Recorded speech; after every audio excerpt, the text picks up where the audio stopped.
নমস্কার, শুভ সন্ধ্যা। কলকাতায় একটা শীতের আমেজ এসে গেছে, তো সেই শীতের আমেজ থেকে আপনাদের ঋতচ্ছন্দের পক্ষ থেকে স্বাগত জানাচ্ছি। আমাদের যত দর্শক বন্ধু আছেন, শ্রোতা আছেন, সবাইকে আমাদের তরফ থেকে অনেক শুভেচ্ছা এবং স্বাগত জানাই।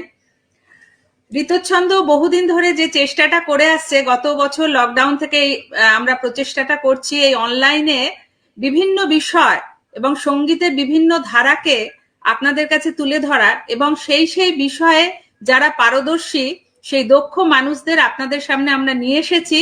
তাতে আপনারাও যেরকম শিক্ষিত হয়েছেন, সেইভাবে আমরাও কিন্তু অনেক ঋদ্ধ হয়েছি। কিন্তু এ পর্যন্ত ঋতচ্ছন্দের প্ল্যাটফর্মে কখনো পাশ্চাত্য সঙ্গীত নিয়ে কখনো আলোচনাও হয়নি বা সেই নিয়ে কোনো চর্চা হয়নি।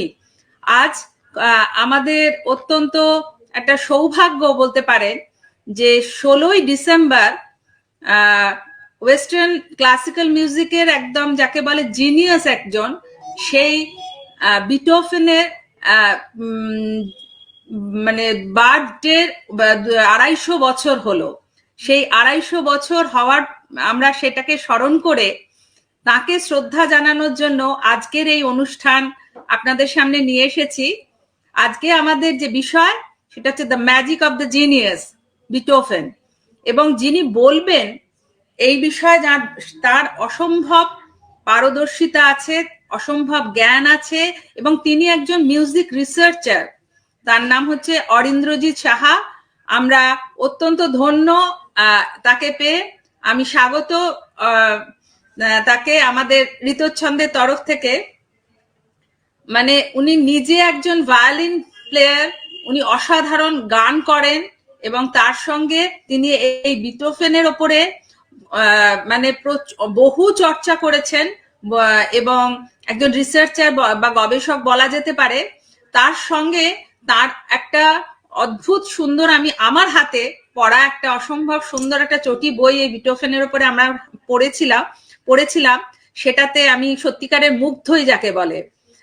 আজকে তার বিষয়ে মূল বিষয় আমরা প্রবেশ করার আগে তাকে ইন্ট্রোডিউস করিয়ে দেবেন, তার পরিচয় করিয়ে দেবেন তারই বন্ধু স্থানীয় সমসাময়িক প্রফেসর সঞ্জয় মুখার্জি। তবে তার আগে আপনাদের আমি বলি যে আমাদের সঙ্গে আজকে আরেকজন মানুষ রয়েছেন, সৌরভ দাস, আমাদের টেকনিক্যাল সাপোর্ট যাকে বলে। সৌরভ, আমরা অনেক স্বাগত তোমাকে। তার কারণ হচ্ছে আজকে বিষয়টা শুধু আলোচনার সঙ্গে, শুধু তাই নয়, তার সঙ্গে বেশ কিছু বিটোফেন, তার মিউজিক আমাদের দর্শকদের সামনে তুলে ধরার একটা প্রয়োজন আছে। কিন্তু সেই টেকনিক্যাল দিকটার সাপোর্ট দেওয়ার জন্য আজকে সৌরভ আমাদের মধ্যে উপস্থিত হয়েছে। এবং সৌরভের যে পরিচয় সেটা হচ্ছে সে এখন আইআইএম শিলং এর একজন স্টুডেন্ট এবং অসম্ভব কৃতি একজন ছাত্র, সঞ্জয়ের স্টুডেন্ট। তা আমাদের অনুরোধে সে আজকে এই কাজটি করতে আমাদের সঙ্গে সাহায্য করবে বলে রাজি হয়েছে। এর জন্য আমরা অত্যন্ত কৃতজ্ঞ তার কাছে। আমি চলে যাচ্ছি সঞ্জয়ের কাছে। সঞ্জয়, স্পিকারকে একটু ইন্ট্রোডিউস করিয়ে দেওয়ার দায়িত্ব তোমার।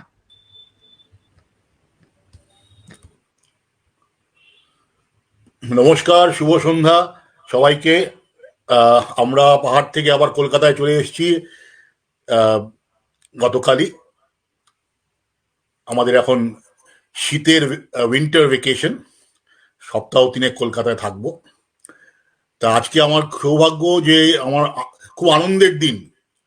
একদিকে আমার বন্ধু, অনেক পুরনো বন্ধু, যাদবপুর বিশ্ববিদ্যালয়ের অরিন্দ্রজিৎ সাহা, আজকের যিনি মেইন বক্তা। আর আজকে টেকনিক্যাল সাপোর্ট হচ্ছে আমার খুব প্রিয় ছাত্র সৌরভ দাস। সেই জন্য আমি খুব আনন্দিত। আর সবচেয়ে বড় আনন্দের বিষয় হচ্ছে গিয়ে 1980 সাল থেকে যে মানুষটি এবং যার সঙ্গীত আমার রন্ধ্রে রন্ধ্রে, আমার প্রায় রক্তে মজ্জায়, ডিএনএতে প্রবেশ করে অনুপ্রাণিত করে এসেছে, তিনি লুডভিগ ভান বিথোফেন। তো তার সম্বন্ধে বলার জন্য আজকে অরিন্দ্রজিৎ আমাদের কাছে এসছেন। অরিন্দ্রজিতের পরিচয় কিছুটা কাবেরি দিয়েছি, আমি একটু আরো স্পেসিফিক্যালি বলি পরিষ্কারভাবে। বর্তমানে অরিন্দ্রজিৎ একজন শিক্ষক, খুব ডিভাউট শিক্ষক। বর্তমানে আর্মেনিয়ান কলেজ অ্যান্ড ফিলান্থ্রপিক একাডেমিতে ইংরেজি শিক্ষায় তিনি রত আছেন শিক্ষার কাজে, শিক্ষাদানে। ক্লাসিক্যাল মিউজিকে, ওয়েস্টার্ন ক্লাসিক্যালে উনি একজন খুব পারদর্শী ভায়োলিনিস্ট এবং বিভিন্ন কনসার্টে উনি বাজিয়েছেন কলকাতায়, দিল্লিতে, কলকাতা সিম্ফনি অর্কেস্ট্রার এবং দিল্লি সিম্ফনি অর্কেস্ট্রার সঙ্গ দিয়ে। ওয়েস্টার্ন ক্লাসিক্যাল মিউজিকের উপরে মানে পাশ্চাত্য ধ্রুপদী মার্গ সঙ্গীতের উপরে ডিপার্টমেন্ট অফ ইংলিশ যাদবপুর বিশ্ববিদ্যালয় এবং ডিপার্টমেন্ট অফ কম্পারেটিভ লিটারেচার বিভাগে উনি বক্তৃতা করেছেন।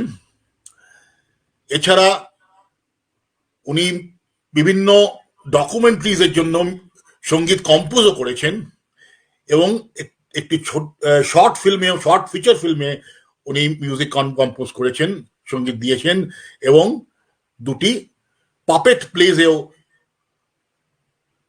পুতুল নাটক যেটাকে আমরা বলি, তাতে উনি সঙ্গীত দিয়েছেন। এছাড়া অরিন্দ্রজিৎ অত্যন্ত গুণী একজন প্লেব্যাক সিঙ্গার। কুমার সাহানির 4 অধ্যায় ছবিতে 1998 সালে প্লেব্যাক সিঙ্গারে তিনি পারদর্শিতা দেখিয়েছেন। বাংলায় বিভিন্ন পত্রপত্রিকায় সঙ্গীতের উপরে তার অনেক অবদান আছে, লিখেছেন, সেই লেখা সমাদৃত হয়েছে। এবং কাবেরী এটা বলছিল, আমি মুগ্ধ হয়ে গিয়েছিলাম যখন আমি পড়েছিলাম এই ছোট্ট এই বুকলেটটা, বিথোফেন মনোগ্রাফের মতো, এটা একটি বুকলেট না, মনোগ্রাফ। আমার যতদূর জানা আছে সদ্য প্রয়াত কবি শঙ্খ ঘোষের তার আয়োজনে এই মনোগ্রাফগুলি লেখা হয়েছিল একটা সময়, প্যাপিরাস পাবলিকেশন থেকে। 2000 সালে অরিন্দ্রজিৎ বিথোফেনের উপরে একটি মনোগ্রাফ তৈরি করেন এবং ইয়াং জেনারেশনকে বিথোফেন সম্বন্ধে আলোকিত করতে, ঋদ্ধ করতে, শিক্ষিত করতে। তো সেই অরিন্দ্রজিৎ আজকে আমাদের সামনে। আমি আর কথা বাড়াবো না। অরিন্দ্রজিৎ, স্বাগতম। আমার ছাত্র সৌরভ, স্বাগতম। এবং বিথোফেনকে আমাদের শ্রদ্ধা জানিয়ে, প্রণাম জানিয়ে আজকের প্রোগ্রাম শুরু হচ্ছে। Arindrajit, the floor is yours. Thank you. নমস্কার সবাইকে। আমি প্রথমেই কাবেরী এবং সঞ্জয়কে আমার আন্তরিক কৃতজ্ঞতা জানাই আমাকে এই সুযোগ করে দেওয়ার জন্য। আর সৌরভ আমার সহায় আছে, সৌরভের উপরে আমি অনেকখানি নির্ভরশীল। তো এদের তিনজনকেই আমি আমার সশ্রদ্ধ নমস্কার জানি। আমি শুরু করছি। লুডভিগ ভান বেথোভেন জন্মগ্রহণ করেছিলেন বনে 16 ডিসেম্বর 1770 খ্রিস্টাব্দে এবং তিনি প্রয়াত হন 27 মার্চ 1827 খ্রিস্টাব্দে। 57 বছরের এই জীবন, তার বাহ্যিক জীবন যেটা 57 বছর, তিনি কিন্তু আজও আমাদের মধ্যে বেঁচে আছেন 200 বছর ধরে এবং আরো অনেক অনেক বছর উনি বেঁচে থাকবেন, যতদিন পাশ্চাত্য সঙ্গীত এই জগতে থাকবে। আমার মতে বেথোভেনের মতন সঙ্গীতজ্ঞ এবং কম্পোজার, যাকে বলতে পারি আমি, ওয়েস্টার্ন ক্লাসিক্যাল মিউজিকে প্রায় নেই বললেই হয়। তো বেথোভেনের জীবনটা খুব কর্মব্যস্ত জীবন, অনেক কিছু করেছেন। তো এই অল্প সময়ের মধ্যে তার এই বৃহৎ এবং বিরাট জীবন নিয়ে আলোচনা করা সম্ভব নয়। সুতরাং আমি কিছু কিছু জিনিস বেছে নিয়েছি যাতে করে ওনাকে আমি আপনাদের কাছে একটু চিনিয়ে দিতে পারি যে উনি কি মাপের মানুষ ছিলেন এবং কি তার অবদান ছিল। এবং আমি আমার আজকের এই নিবেদন করছি মূলত ওনার সিম্ফনি দিয়ে, একটা violin concert, short piano piece, একটা পিয়ানো সোনাটা দিয়ে, আর একটা কোয়ার্টেট দিয়ে। না, আমি এই যে শব্দগুলো ব্যবহার করলাম, সিম্ফনি, সোনাটা, কোয়ার্টেট, এগুলো আমি সবই একটু বুঝিয়ে দিয়ে তারপরে বেথোভেনের অবদান এই সমস্ত জায়গায় কিরকম সেটা একটুখানি আলোচনা করব। প্রথমে আমি আসি সিম্ফনিতে। এখন সিম্ফনি মানে কি? আমরা স্বাভাবিকভাবে শুনে এসেছি সিম্ফনি অর্কেস্ট্রা, একটা বিরাট অর্কেস্ট্রা দেখেছি, সেখানে বেহালা আছে, ভিওলা আছে, চেলো আছে, কন্ট্রাবাস আছে, তারপরে ফ্লুট আছে, ক্ল্যারিনেট আছে, ইত্যাদি ইত্যাদি ইত্যাদি। আয়াক গাদা ইনস্ট্রুমেন্ট নিয়ে প্রায় 120 জন মতন মিউজিশিয়ানরা বসে বাজাচ্ছেন। এটা একটা সিম্ফনি অর্কেস্ট্রা আমি শুনেছি। কিন্তু সিম্ফনি অর্কেস্ট্রা সিম্ফনির মধ্যে তফাৎ হচ্ছে, সিম্ফনিও কিন্তু এক ধরনের মিউজিক্যাল জনর। যেরকম ধরো যে সোলো, ডুয়েট, ট্রিও, কোয়ার্টেট এগুলো যেরকম থাকে, সেই রকম সিম্ফনিও একটা, সোনাটাও যেরকম, সিম্ফনিও একটা বড় রকমের মিউজিক্যাল জনর। কারণ সিম্ফনিটা কি জিনিস? সাহিত্যের ক্ষেত্রে উপন্যাস যেরকম সুবৃহৎ একটা ব্যাপক বিস্তারিত একটা ব্যাপার, মিউজিকের ক্ষেত্রে সিম্ফনিটা অনেকটা তাই, সেরকমই। একটা সিম্ফনির মধ্যে একজন কম্পোজার তার একটা বৃহৎ ভাবকে নানা রকম ইনস্ট্রুমেন্টের মধ্যে দিয়ে প্রকাশ করেন, এবং সেটা প্রকাশ করার নানা রকম পদ্ধতি আছে। সাধারণত তার যে চিন্তাধারাটা, সামগ্রিকভাবে তার যে চিন্তাধারাটা, সেটা এই 4টে ভাগে ভাগ করা থাকে সিম্ফনি অর্কেস্ট্রার মধ্যে। প্রথম ভাগটায় থাকে, ধরুন একটা আইডিয়া তার মাথায় এলো, সেটা নিয়ে তিনি যে অংশটা, যেটাকে মুভমেন্ট বলা হয়, সেটা ইউজুয়ালি একটু দ্রুত লয়ে থাকে, ফাস্ট। আর সেখানে ওই ইটালিয়ান ভাষায় লেখা থাকে এই মুভমেন্টগুলো স্পিডটাকে আলেগ্রো, আলেগ্রো মানে ফাস্ট, দ্রুত লয়ে থাকে। সেই দ্রুতলয়ে যে বিষয়বস্তুটা থাকে, কোনো কোনো সময় একটি বিষয়বস্তু থাকে, কোনো কোনো সময় দুটি বিষয়বস্তু থাকে, কাউন্টার থিমও একটা থাকে। এটা নিয়ে একটা এক্সপোজিশন হয়, বা সেটাকে প্রথমে মেলে ধরা হয় ভাবনাটাকে, তারপরে তার ডেভেলপমেন্ট হয়, তারপরে মুভমেন্টের শেষে একটা রিক্যাপিচুলেশন হয়, বা একটা আবার পুরো গোড়াতে ফিরে গিয়ে একটা সামগ্রিকভাবে সেটাকে দেখা। এই হচ্ছে মূল কাঠামো। এটা প্রথম মুভমেন্ট বা প্রথম চিন্তা ভাবনাটাকে কম্পোজাররা ইউজুয়ালি 4টে ভাগে ভাগ করেন। তারপরের মুভমেন্ট যেটা থাকে সেটা সাধারণত স্লো হয়। আমরা কবিতার ক্ষেত্রে, সাহিত্যের ক্ষেত্রে যদি দেখি, ওড বলে এক ধরনের কবিতা আছে বিদেশি সাহিত্যে, পাশ্চাত্য সাহিত্যে, যেটা খুব গভীর এবং বেশ কিছুটা ফিলোসফিক্যাল। সেই রকমই এই সেকেন্ড মুভমেন্টটা থাকে, বিষয়বস্তুটার একেবারে গভীরে ফিলোসফিতে ঢোকেন কম্পোজার। এখন এই দুটো মুভমেন্টের পরে থার্ড মুভমেন্টটা ইউজুয়ালি থাকে একটা ডান্স মুভমেন্ট, একটু লাইট এন্টারটেনমেন্ট, একটু রিল্যাক্স করানোর জন্য অডিয়েন্সকে। সাধারণত দেখা যায় যে সেটা মিনুয়েট বলে এক ধরনের নাচ, সেটা দিয়ে থাকে 3-4 ছন্দে সেটা থাকে, এবং সেটা খুব লাইট একটা এন্টারটেনমেন্ট হিসেবে থাকে। আর ফোর্থ মুভমেন্টটা আবার ফাস্ট মুভমেন্ট হয়, আলেগ্রোতে দ্রুত লয় হয়, এবং সমগ্র কম্পোজিশনটাকে নিয়ে তার একটা সামারি তৈরি করা হয়। কোনো কোনো ক্ষেত্রে এই ফোর্থ মুভমেন্টেও এক ধরনের জিনিস করা হয় যেটাকে বলে রন্ডো। রন্ডোটা অনেকটা ওই একটা থিম ধরুন যে নিয়ে সেই থিমটা 3বার রিপিটেড হচ্ছে উইথ ভেরিয়েশনস, তার বিস্তারের মধ্যে দিয়ে 3টি বিস্তার করা হয় করে একটা বড় কর্ডে বা শেষ হয় মিউজিকটা। এই হচ্ছে জেনারেলি একটা অর্কেস্ট্রার নিয়ম। এই সিম্ফনি অর্কেস্ট্রা প্রথম শুরু করেন ওয়েস্টার্ন ক্লাসিক্যাল মিউজিকে ইয়োসেফ হাইডেন বলে একজন অস্ট্রিয়ান কম্পোজার। তিনি বহুদিন বেঁচে ছিলেন, দীর্ঘ জীবন ছিল তার। তিনি প্রায় 77 বছর মতন বেঁচে ছিলেন, বা 70 অ্যাকচুয়ালি বলা যেতে পারে, 70 বছরের ওপর বেঁচে ছিলেন। আর তিনি রচনা করেছিলেন নানা জিনিস, রচনা করার মধ্যেও সিম্ফনি রচনা করেছিলেন 104টি কমপ্লিট।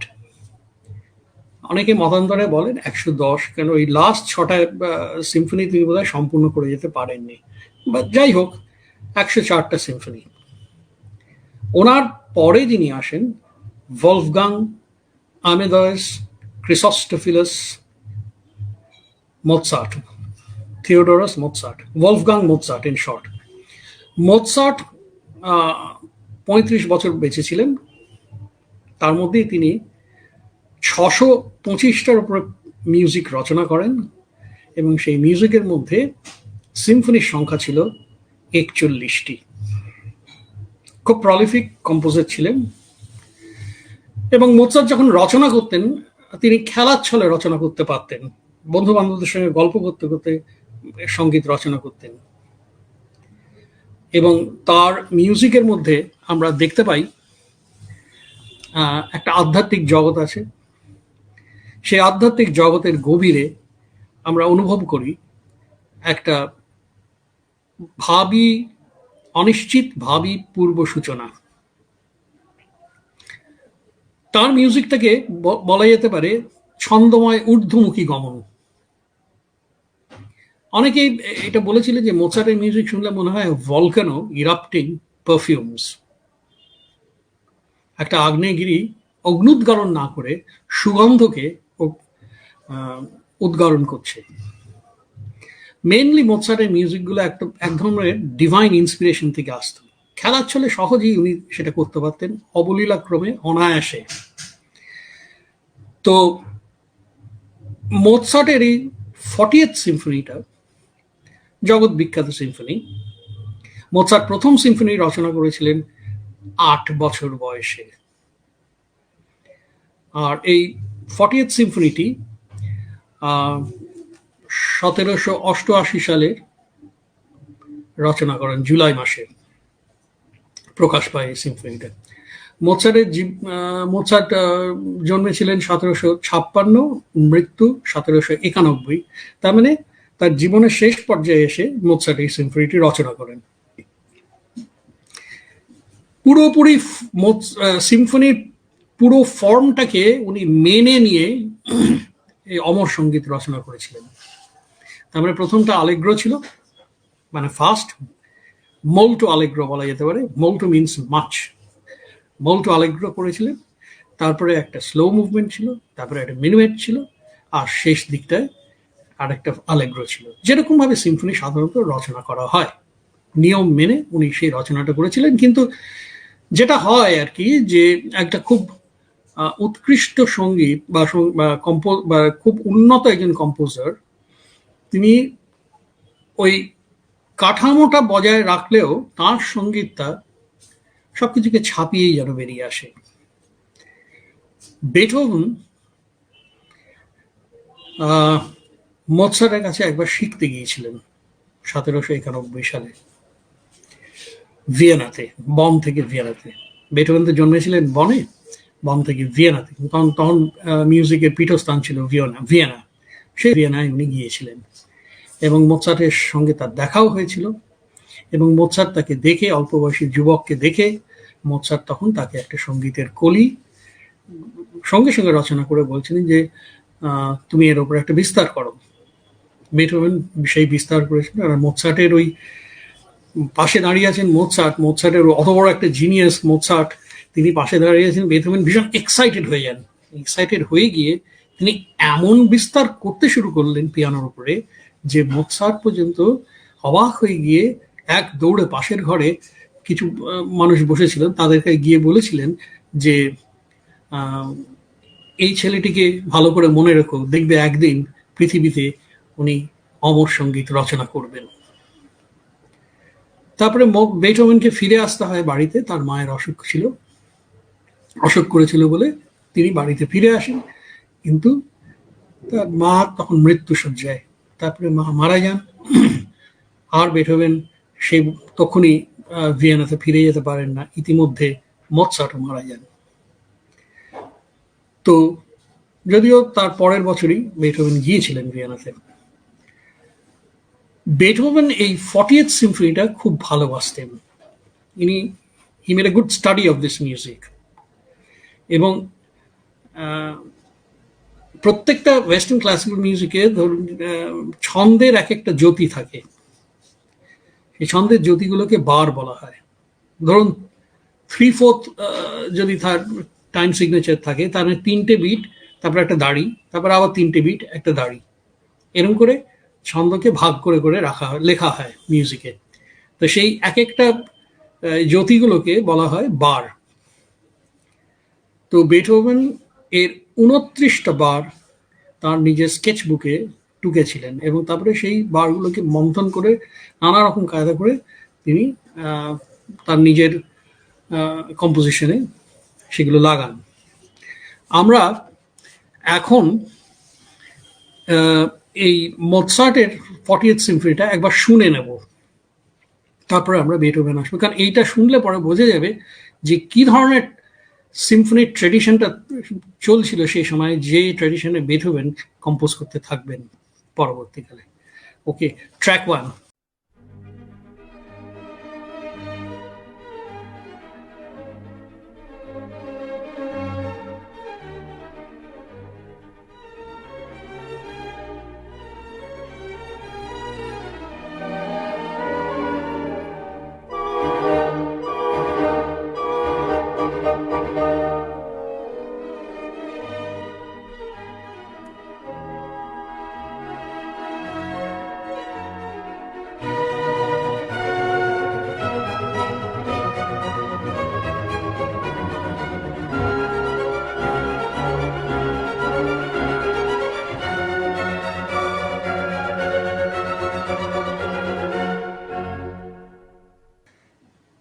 এই ছিল মোৎসার্ট। ছকে বাঁধা মিউজিক, কিন্তু সেই ছকের মধ্যেও একটা অদ্ভুত সৌন্দর্য। আয়তনে খুব বড় নয়, খুব জটিলও নয়, ভাবনাও খুব পরিশীলিত এবং স্বচ্ছ। কিন্তু বেথোভেন যখন সিম্ফনি রচনা করতে শুরু করেন, বেথোভেন কিন্তু এর থেকে তার একটা ডিপার্চার হয়। তিনি কিন্তু এইরকম ভাবে ঠিক সঙ্গীত রচনা করতে চাননি। তিনি কিরকম চেয়েছিলেন? তিনি একটা বিশাল কোনো ব্যাপক গভীর আবেগের দ্বারা বশীভূত হয়ে তবে তিনি সঙ্গীত রচনা করতে পারতেন। তার রচনার মধ্যে তাই আমরা দেখি একটা সুতীব্র, কি বলবো, আক্ষেপ, একটা ক্ষিপ্র গতি, একটা জীবন মরণ মন্থন করা, একটা ঘাত প্রতিঘাতের একটা নাটকীয়তা। কি করতে চাইছিলেন বেথোভেন? তার কাছে সঙ্গীত কিন্তু কেবলমাত্র একটা এন্টারটেনমেন্ট ছিল না। তিনি যেটা করতে চেয়েছিলেন সেটা হচ্ছে, তিনি চারদিকে যে সমাজকে দেখছেন, সেই সমাজকে প্রতিবিম্বিত করতে চেয়েছিলেন তার সঙ্গীতের মধ্যে। আচ্ছা, কেমন ছিল সেই সময়কার সমাজ? একটু ভেবে নেওয়া যাক। বেথোভেন জন্মেছেন 1770 সালে। 1789 1789 একটা যুগান্তকারী ঘটনা ঘটে ইউরোপে, ফরাসি বিপ্লব। এবং পরে 1830 সালেও একটা কাউন্টার রেভলিউশন হয়েছিল। এই ফরাসি বিপ্লব এবং তাই সেই ফরাসি বিপ্লবের সঙ্গে সঙ্গে উত্থান হবে নেপোলিয়ন বোনাপার্ট। নেপোলিয়ন বোনাপার্ট এসে সমগ্র ইউরোপকে লণ্ডভণ্ড করে দেবে। যুদ্ধ বিগ্রহ সাংঘাতিক হবে। একদিক তো সেইটাই, অন্যদিকে রাজতন্ত্র ধূলিসাৎ হয়ে যাচ্ছে, বাস্তিলের সামনে কামান গর্জন করে উঠছে, মধ্যবিত্ত উঠছে, বিদগ্ধ মানুষেরা উঠছে, লিবার্টি, ইকুয়ালিটি, ফ্রেটার্নিটির বাণী তখন ইউরোপের আকাশে আকাশে। বেথোভেন এইগুলো খুব পছন্দ করেছিলেন। এই নতুন যে রাজতন্ত্রের পতন এগুলো উনি পছন্দ করতেন, এবং সালনে এই নিয়ে উনি আলোচনাও করতেন। খবরের কাগজ পড়তেন বা বন্ধু মহলে উনি এগুলো আলোচনা করতেন। বেথোভেন ওয়াজ a man of the world, মানে বন্ধুদের সঙ্গে, ইয়ারবক্ষীদের সঙ্গে পলিটিক্যাল আলোচনা, দর্শন নিয়ে আলোচনা, নানা রকম সেই তখনকার যে কারেন্ট ট্রেন্ডসগুলো ছিল থট প্রসেসে, মানে চিন্তাধারা, সেগুলোকে নিয়ে আলোচনা, এগুলো খুব উৎসাহের সঙ্গে বেথোভেন করতেন। একটা কথা এখানে জানিয়ে রাখি, বেথোভেনের নামটা যদি আপনি ভালো করে দেখেন তাহলে দেখবেন মাঝখানের নামটা হচ্ছে ফান, VAN, ওটা উচ্চারণ হবে ফান, লুথভিশ ফান বেথোভেন। এই ফান কথাটার অর্থ কি? ফান হচ্ছে ফ্লেমিশ ব্রাবান্ট অঞ্চলের, স্পেনিশ এখন যেটা বেলজিয়াম সেই অঞ্চলের ক্ষেত মজুরদের পরিচয়। বেথোভেনদের পরিবার ছিল ক্ষেত মজুরদের পরিবার। এটার সঙ্গে অনেকে ফনটাকে গুলিয়ে ফেলে, VON যেটা আছে জার্মান ভাষায়, যেটা ইয়োহান ভলফগাং ফন গোয়েটে। এই ফন হচ্ছে জার্মান অ্যারিস্টোক্রেসি, আভিজাত্য। বেথোভেন কিন্তু জার্মান অ্যারিস্টোক্র্যাট ছিলেন না, তিনি ছিলেন ক্ষেত মজুরদের পরিবারের সন্তান। মানে তার যে ঠাকুরদা ছিলেন তারও নাম লুডভিগ ফান বেথোভেন ছিল, তার বাবা মিখাইল ফান বেথোভেন ক্ষেত মজুর ছিলেন। তারপরে মিখাইল বনে চলে আসেন ভাগ্যের অন্বেষণে, সেই থেকে তারা সবাই বনে, তারপরে তার ছেলে লুডভিগ, তার ছেলে ইয়োহান, তার ছেলে আমাদের লুডভিগ ফান বেথোভেন, সবাই বনের বাসিন্দা হয়েছিল। তো বেথোভেনরা অ্যাকচুয়ালি কিন্তু আভিজাত্য, মানে অভিজাত পরিবারের নয়। তো এই তখনকার দিনের যে এই বিক্ষোভের যে সময়টা, দুটো বিপ্লবের মধ্যে যে বিক্ষোভের যে সময়টাকে, একে জার্মানিতে বলা হতো Sturm und Drang, storm and stress period. Beethoven এই সময়টাকে উনি তার মিউজিকের মধ্যে প্রতিবিম্বিত করতে চেয়েছিলেন, যার জন্য বেথোভেনকে বলা হয় টোন পোয়েট বা স্বরকবি। তো আমরা হয়তো ফিফথ সিম্ফনি, যেটাকে অনেকে বলেন ফেট সিম্ফনি, কারণ এই সিম্ফনিটার গোড়ার দিকটা একটু ইন্টারেস্টিং। অনেক নতুন কিছু করবেন বেথোভেন। সেটা কিরকম ভাবে করবেন? ফেট সিম্ফনিতে একেবারে প্রথম 6টা নোট খুব গুরুত্বপূর্ণ নোট আমাদের কাছে। আমরা যে কোনো লোককে জিজ্ঞেস করে তারা বলবে হ্যাঁ ফিফথ সিম্ফনি আমরা শুনেছি, হ্যাঁ এরকম মিউজিকটা। এই যে প্রথম শটটা, এটাই কিন্তু এই ছোট্ট এইটুকুন, হ্যাঁ এটাই কিন্তু বিষয়বস্তু। এই ছোট্ট 4টি নোটের থেকে একটা বিরাট সিম্ফনি বেথোভেন তৈরি করবেন, রচনা করবেন 38 বছর বয়সে, 4টে মুভমেন্ট বলা সিম্ফনি। এটা কিন্তু আগে কেউ কখনো করেনি। মজার ব্যাপারটা হচ্ছে এইটা কিন্তু তালও বটে এবং সুরও বটে। একটু তলিয়ে দেখলে ভাবা যায় যে এটা কি সুরটাকে যেন, সুরটা তার চেয়ে বেশি ভাবে মনে হয় তালটি যেন সুরে বাঁধা।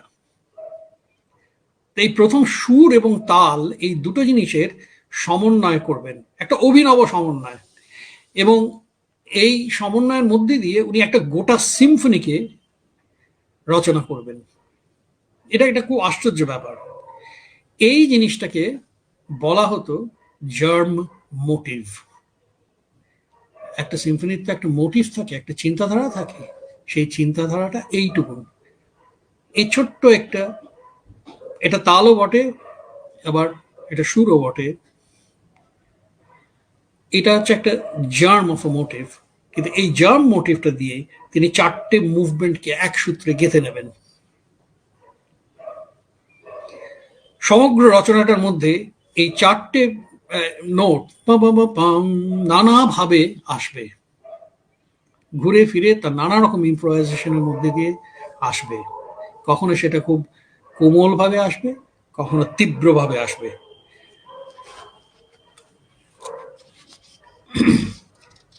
এবং আমরা একটা জিনিস দেখছি যে এই এই জিনিসটার মধ্যে দিয়ে, এই জার্ম মোটিভটার মধ্যে দিয়ে বেথোভেন ঠিক কি বলতে চাইছেন, কেন এরকম করলেন, উনি কি বলতে চাইছেন, কি আইডিয়াটা কিসের? তিনি দেখছেন এই যে সুরটা বা তালটা, পা পা পা পাম, পা পা পা পাম, দুটো দুটোই যদি ভালো করে শোনেন, দেখবেন একটা ঘাত প্রতিঘাতের সংঘাত এর মধ্যে আছে। এবং সঙ্গীতের মধ্যে দিয়ে জীবনের যে ঘাত প্রতিঘাতের সংঘাত বেথোভেন লক্ষ্য করেছিলেন, সেটাই তিনি ধরতে চেয়েছিলেন এর মধ্যে দিয়ে। এবং এই ছোট্ট কথার মধ্যে দিয়ে, এই ছোট্ট সুরের কলির মধ্যে দিয়ে একটা বিরাট ব্যাপক জায়গায় পৌঁছাতে চেয়েছিলেন বেথোভেন। যেমন অনেক সময় যেরকম হয়, সামান্য ঘটনা থেকে, সামান্য ঘটনা মাঝে মাঝে বৃহৎ আকার ধারণ করে আর কি। তো আমরা একটুখানি শুনে নেব এই ফিফথ সিম্ফনির এই শুরুটা, হ্যাঁ, ট্র্যাক 2।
বেশ একটা উত্তেজনা পূর্ণ সঙ্গীত। আরেকটা জিনিস লক্ষ্য করা আছে, যে বেস ইনস্ট্রুমেন্ট যেগুলো ছিল, লাইক চেলো আর ডাবল বেস, সেইগুলোর শব্দের মধ্যে দিয়ে বেথোভেন খুঁজে পেয়েছিলেন প্রতিবাদের একটি প্রতীককে। বেথোভেন সেইগুলো খুব ব্যবহার করতেন। বেস ইনস্ট্রুমেন্টের ব্যবহার বেথোভেনের খুব মারাত্মক ছিল। এখানে একটা জিনিস বলে নিতে হয়, মোৎসার্টের সিম্ফনি টিম্ফনি যদি শোনেন, মোৎসার্টের সিম্ফনি বা হায়ডনের সিম্ফনি বা বেথোভেনের আগে যারা রচনা করেছেন, তাদের সিম্ফনির মধ্যে ইউজুয়ালি দেখা যেত যে বেস ইনস্ট্রুমেন্টস শুধু একটা ঠেকার কাজ করত, খুব বেশি ইম্পর্টেন্ট নোটস তাদের ছিল না। মূল মেলোডিটা বাজাতো ফার্স্ট ভায়োলিন। তারা ছিল এই অর্কেস্ট্রার কুলিন, তারা তর্কের অতীত ছিল, তারাই ছিল অর্কেস্ট্রার লিডার। ফার্স্ট ভায়োলিন সবচেয়ে important section of the orchestra, এবং ফার্স্ট ভায়োলিনের যে লিডার ছিলেন, তিনি ছিলেন, তাকে বলা হতো কনসার্ট মাস্টার। তার বড় একটা কদর ছিল অর্কেস্ট্রার মধ্যে। ফার্স্ট ভায়োলিন মেইন মেলোডিটা বাজাতো, এটাই ছিল সিম্ফনির রীতি। সেকেন্ড ভায়োলিন তার একটা হারমোনিক, সেকেন্ড ভায়োলিন ভিওলা তার হারমোনিটা দিত, চেলো তার একটা বেস তৈরি করতো সেই হারমোনির, চেলো বা কন্ট্রাবাস। এই ছিল রীতি। কিন্তু বেথোভেন এই রীতিটা ভাঙলেন। ভেঙে তিনি কি করলেন, বেস ইনস্ট্রুমেন্টকে খুব নাটকীয়ভাবে ব্যবহার করলেন, প্রতিবাদের প্রতীক হিসেবে তিনি ব্যবহার করলেন। জীবনের মধ্যে তো আমরা অনেক সময় জিনিস দেখি, আমরা অন্ধকারময় জগতের সম্মুখীন হই, আমাদের বিফলতার মধ্যে সেই অন্ধকারকে দেখতে পাই। আমরা ভাগ্যের কথা ভাবি যে কেন আমাদের ভাগ্য এমন বিড়ম্বিত।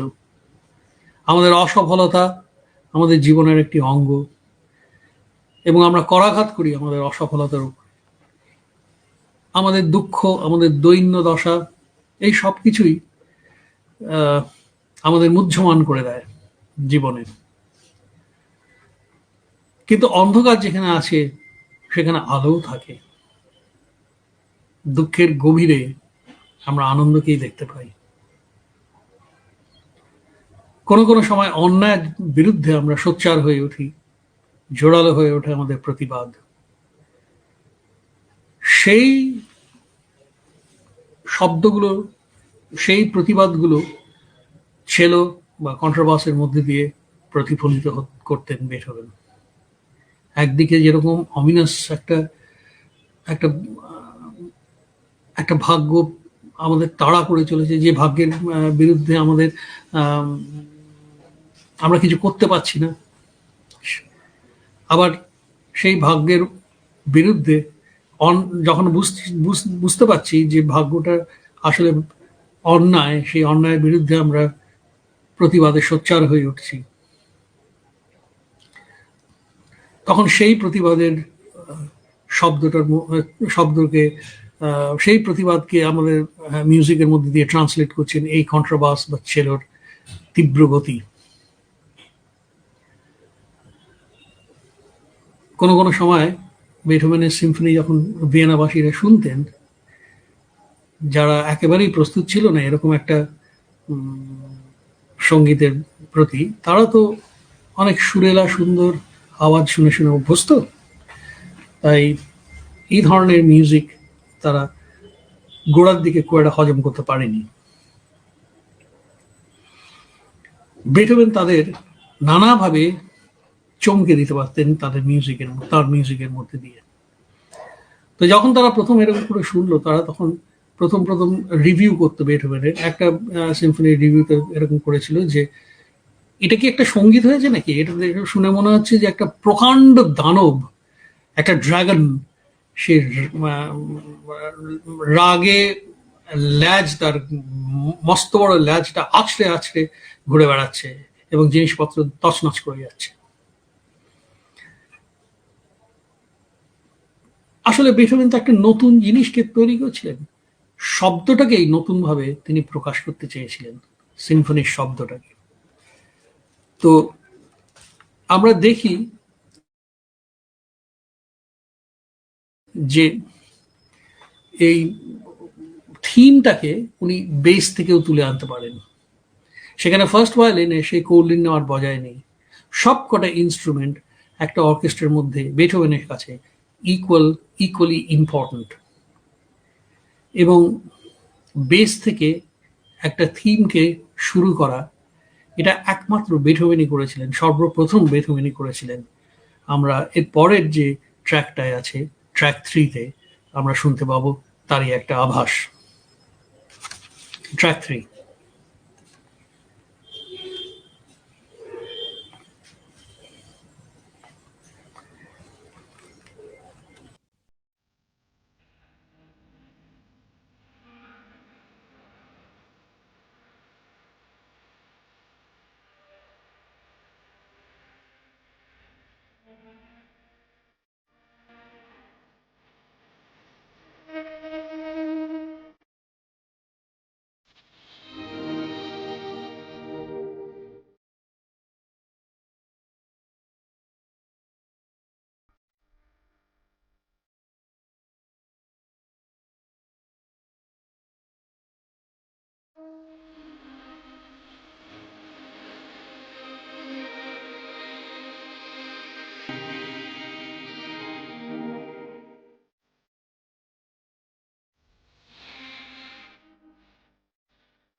এখানে আমরা লক্ষ্য করলাম যে চেলো এবং কন্ট্রাবাসের মধ্যে দিয়ে তিনি একটা থিমকে শুরু করছেন।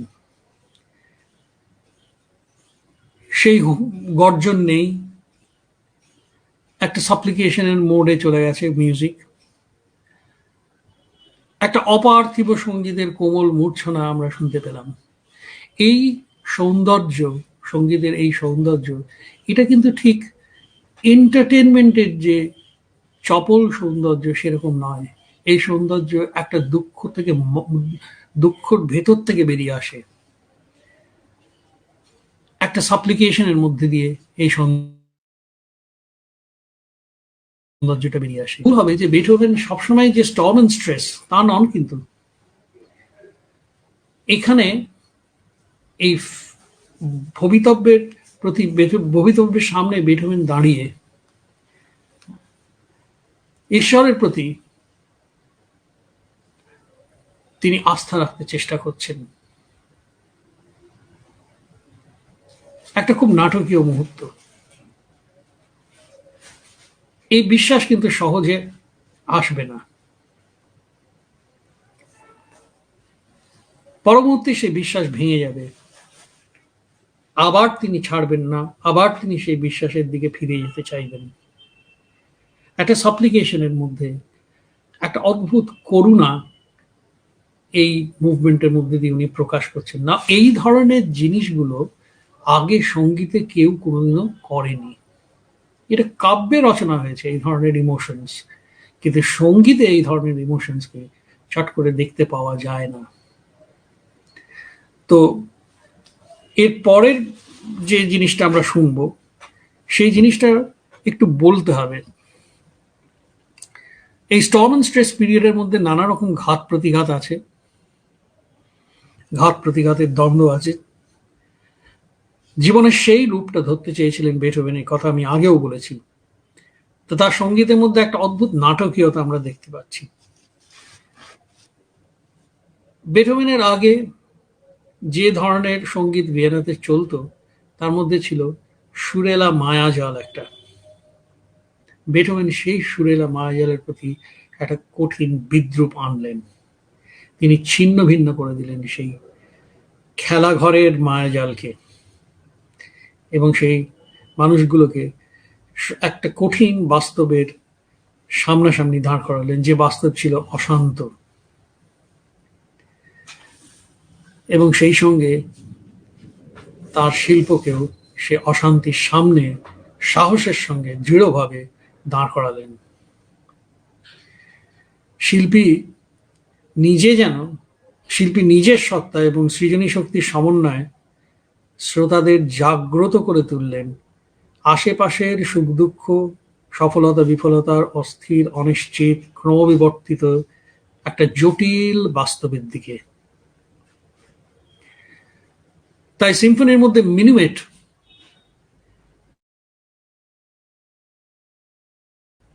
ছিল বেশিরভাগই। সেই মিনুয়েটটা উনি পরিণত করলেন স্কেৎজোতে। স্কেৎজো কি? মিনুয়েট যদি নির্মল হাসি হয়,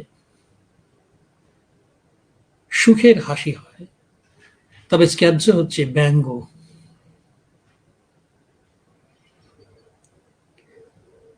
সময়টা যে বড় অশান্ত ছিল, সেই সময়টা কিসের সময় ছিল? সময়টা ছিল ভাঙনের সময়, একটা নতুন সৃষ্টির সময়। ভাঙনের মধ্যে দিয়ে তো সৃষ্টি আসে। এর সঙ্গে ছিল একটা অভাবনীয়তার সময়, যা কিছু আগে ভাবা যায়নি তাই যেন নতুন ভাবে ঘটছে। সমাজটা একটা বিবর্তনের মধ্যে দিয়ে যাচ্ছে, তো অভাবনীয়তার সময় ছিল এটা।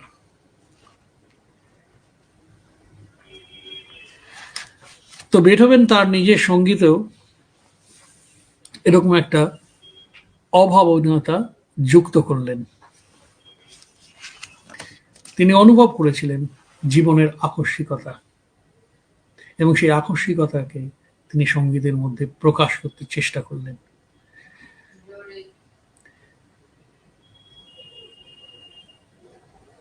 তিনি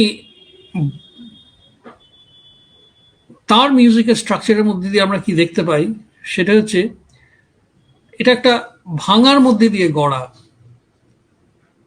তিনি একদিকে নিয়ম ভাঙছেন, পরিকাঠামোর নিয়ম ভাঙছেন, কিন্তু সেটাকে নষ্ট করার জন্য ভাঙছেন না, সেটাকে ঢেলে নতুন করে নতুন আঙ্গিকে সাজানোর জন্য ভাঙছেন। তাই তিনি দেখছেন যেরকম সমাজও ভাঙছে, ভেঙে একটা নতুন জায়গায় আসছে, হ্যাঁ, রাজতন্ত্র ভেঙে একটা নতুন ধারার দিকে এগোচ্ছে, বিপ্লবের মধ্যে দিয়ে নতুন ধারার দিকে যেরকম এগোচ্ছে, সঙ্গীতের পরিপাট কাঠামোকে, ওই সুরের মায়াজালের, হ্যাঁ, একটা ফুরফুরে মেজাজের সঙ্গীতকে ভেঙে তিনি গড়ছেন এক আপোষহীন ব্যঞ্জনা, সুতীব্র ব্যঞ্জনা, একটা একটা অদম্য উচ্ছ্বাস, এবং সঙ্গীত হয়ে উঠছে একটা শক্তিশালী উচ্চারণ। আসলে বেথোভেনের কাছে পরিকাঠামো এবং আবেগ, এই দুটো জিনিস, এই দুটির মধ্যে তিনি সামঞ্জস্য সাধন করতে চেয়েছিলেন। কারণ তার কাছে সঙ্গীত ছিল ভাবাবেগের এক শিল্প। আমরা ট্র্যাক 4টা শুনে নেব, এখানে স্কেটজোর রূপটা শুনে নেব একটু।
শহুরে মানুষ বেথোভেন কেবলমাত্র শহরকেই যে ভালোবাসতেন,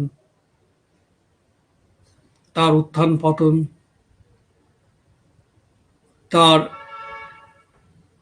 ভাবনার নাটকীয় মুহূর্ত, তার চাঞ্চল্য, তার কর্মব্যস্ততা, তার ভাঙা গড়ার সমাজকে, শুধু কেবল তাই নয়, তিনি মাঝে মাঝে চলে যেতেন গ্রামের দিকে, কান্ট্রি সাইডে, যেখানে তিনি প্রকৃতির মধ্যে পেতেন আরাম, শান্তি। থেকে ঘটছিল সেই ঘটনার উল্লেখটা আমি পরে বলবো। এই একই বছরে 1808 সালে 38 বছর বয়সে তিনি পঞ্চম সিম্ফনি, ফিফথ সিম্ফনি রচনা করেছিলেন এবং এটাকে ডেডিকেট করেছিলেন প্রিন্স লবকোভিটস এবং কাউন্ট রাজুমভস্কি এদের। তারপরেই তিনি আরেকটি সিম্ফনি রচনা করেন, কিন্তু সেটা তখন আর ভিয়েনা শহরের মধ্যে নয়, ভিয়েনা শহর থেকে দূরে চলে যেতে হয়েছিল, কিছুটা দূর চলে যেতে হয়েছিল একটা কান্ট্রি সাইডে। সেই জায়গাটির নাম ছিল হাইলিগেনস্টাট এবং বাডেন। এই হাইলিগেনস্টাট একটা রমণীয় স্থান ছিল, নীল আকাশ, ধূসর পাহাড়, পাহাড়ি নদী, হিমেল বাতাস, সবুজ বনানী, এগুলো বেথোভেনের কাছে অত্যন্ত প্রিয় ছিল। তিনি খুব ভোরে উঠতেন এবং ভোরে উঠে তার অভ্যেস মতন তিনি এই বনের পথ দিয়ে প্রাতঃভ্রমণে যেতেন, বনের পথ দিয়ে, তারপরে নদীর বাঁকে বাঁকে, আনমনা একাকী অথবা কোনো ছাত্রকে সঙ্গে করে তিনি বেড়াতে ভীষণ ভালোবাসতেন এবং অনেক দূর অব্দি উনি হাঁটতেন। ঝরা পাতা বিছানো শুকনো পথ দিয়ে তিনি যখন হাঁটতেন তখন তার মনের মধ্যে তোলপাড় করত নানা রকম সঙ্গীত। এই যে বাতাস পাতার মধ্যে দিয়ে বয়ে গিয়ে মর্মর ধ্বনি তোলে, নদীর কলধ্বনি, এইগুলো বেথোভেন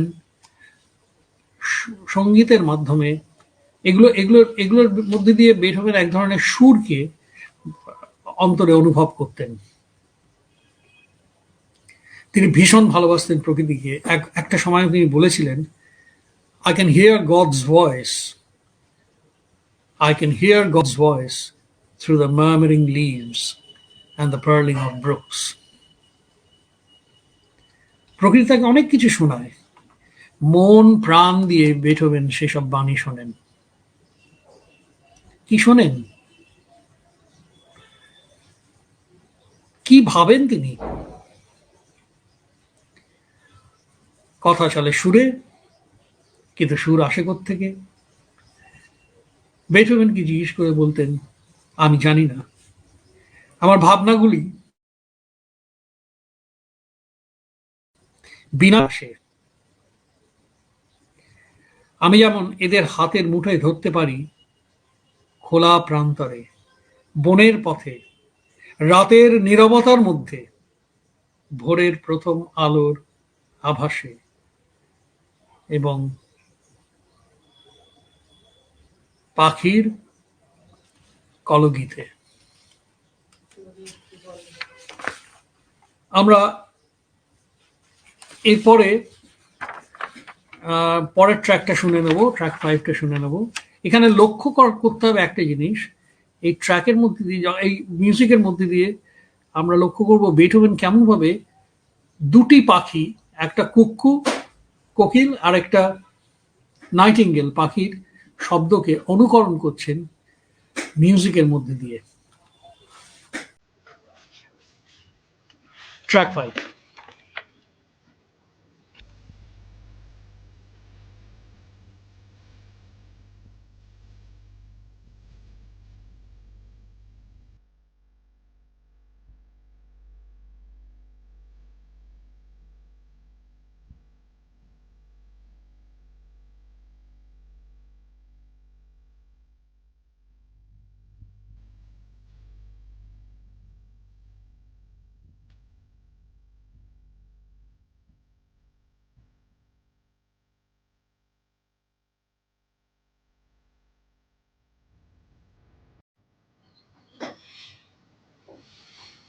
অভাবনীয়, অভাবনীয়, এই ভাবা যায় না। এইরকম সিম্ফনির মধ্যে এইরকম পাখির ডাক আগে কখনো কেউ কম্পোজ করেছেন বলে অন্তত আমার জানা নেই, আর এত অভিনবভাবে। না, আমরা আগে জানতাম যে বেথোভেন ভীষণ জীবনকে খুব উপভোগ করতেন। দর্শন, রাজনীতি, সাহিত্য সবকিছু নিয়ে বন্ধু বান্ধবদের সঙ্গে তিনি জমিয়ে আড্ডা মারতে ভালোবাসতেন। He lived in the centre of life. শুক্রবার শুক্রবার তিনি সালনে গিয়ে অফেন ওয়াইন বা শিল মাছ মশলাপাতি দিয়ে খেতেন, রান্না করা খাবার খেতেন, বা কখনো কখনো নিজের বাড়িতে বন্ধু বান্ধবদের নিয়ে এসে তিনি নিজে রান্না করতেন শিল মাছ, এবং খুব গড়গড়ে মশলা দিয়ে রান্না করতে ভালোবাসতেন তিনি। কখনো কখনো তিনি সালনের বন্ধু বান্ধবদের মধ্যমণি হয়ে আড্ডায় মশগুল থাকতেন, আবার কখনো কখনো দেখা যেত খবরের কাগজ নিয়ে তিনি চুপচাপ একাকী বসে আছেন। ছিল কালো কোট প্যান্ট, সিল্কের ওয়েস্ট কোট, গলায় সাদা স্কার্ফ, মাথায় কালো টুপি। লোকজনদের ভিড়ের মধ্যে তিনি ঘুরে বেড়াচ্ছেন এবং তার দারুণ লাগতো এই মানুষের সঙ্গকে, জীবনকে। তিনি পর্যবেক্ষণ করতেন মানুষের চলাফেরাকে, কথা বলাকে, ভাব ভঙ্গিমাকে। এগুলো তাকে ভীষণ নাড়া দিত। কিন্তু আমরা দেখি 29শে জুন 1801 সালে তার এক বন্ধুকে তিনি একটা চিঠি লেখেন। বন্ধুটির নাম হচ্ছে ভেগেলার। তিনি চিঠি লেখেন এবং চিঠি লিখে সেই চিঠির মধ্যে জানাচ্ছেন বেশ কিছুদিন ধরে একটা হিংসুটে পিশাচ, এটা কিন্তু কোটেশনের, ক্রমাগত লড়াই করছে বেথোভেনের সঙ্গে, তাকে আক্রমণ করেছে এই হিংসুটে পিশাচ, এবং বেথোভেন তার সঙ্গে লড়াই করে চলেছেন। এই পিশাচ আর কিছুই নয়, একটা দুরারোগ্য ব্যাধি, সমস্ত অন্তঃকরণকে তার গ্রাস করতে চলেছে। সেটি কি ছিল? সর্বনাশ। যে শক্তি, শ্রবণ শক্তি তার পেশায় সবচেয়ে বেশি প্রয়োজন ছিল, সেই শব্দময় জগৎ থেকে তার এই অপসরণ, ধীরে অপসরণকে, নিশ্চিতভাবে ধীরে অপসরণকে তিনি সহ্য করতে পারেননি। তিনি ভয় পেয়েছিলেন। ভালো করে না শুনলে যে নতুন নতুন সুর তার মনকে তোলপাড় করে তুলছে, তেমন কেমন করে তাদের প্রকাশ করবেন, কেমন করে তাদের রূপ দেবেন, এহেন দুর্দণ্ড প্রতাপ বেথোভেন ভয় পেলেন। পাগলের মতন এক ডাক্তার থেকে আরেক ডাক্তারের কাছে গেলেন, ছুটে গেলেন। কেউ বললেন দানিউব জলের ঠান্ডা জলে অবগাহন করতে, কেউ বললেন উষ্ণ প্রস্রবণে অবগাহন করতে, কিন্তু ব্যাধির কোনো সুরাহা তার হলো না। তারপরে ডক্টর ফেরিং বলে একজন ডাক্তার ছিলেন, তাকে একটা কাঁচ দিয়েছিল, কানের মধ্যে একটা ভ্যাক্স দিয়েছিল, সেটা লাগিয়ে রাখতে হতো, কিন্তু তাতেও কিছু লাভ হলো না। বেথোভেন কমপ্লেন করলেন কেবলমাত্র কেবল কানের মধ্যে নয়, যে সমাজকে তিনি ভালোবাসতেন, যে মানুষের সঙ্গে তার এত প্রিয় ছিল, বেথোভেন সেখান থেকে আস্তে আস্তে সরে আসতে লাগলেন। থিয়েটারে বা কোনো কনসার্টে যখন তিনি যেতেন, তখন একদম প্রথম সারিতে না বুঝতে পারলে তিনি কিছুই বুঝতে পারতেন না। শব্দ তিনি একটা শুনতেন ঠিকই, একটা আওয়াজ বলতে পারো, কিন্তু আলাদা করে বাক্যকে বা শব্দকে পৃথক করে তিনি বুঝতে পারতেন না। ক্রমশ এইটা তার অসহ্য লাগলো। যে মানুষ আপোষ কাকে বলে জানতেন না, নিজের মনের বাসনাকে সগর্বে প্রচার করতে কুণ্ঠিত হতেন না, ব্যক্তিগত অভিমতকে দৃপ্তভাবে সবার সামনে অকপটে প্রকাশ করতে লজ্জাবোধ করতেন না, তিনি নীরব হয়ে গেলেন। আত্মসমর্পণের কথা তিনি বলছেন।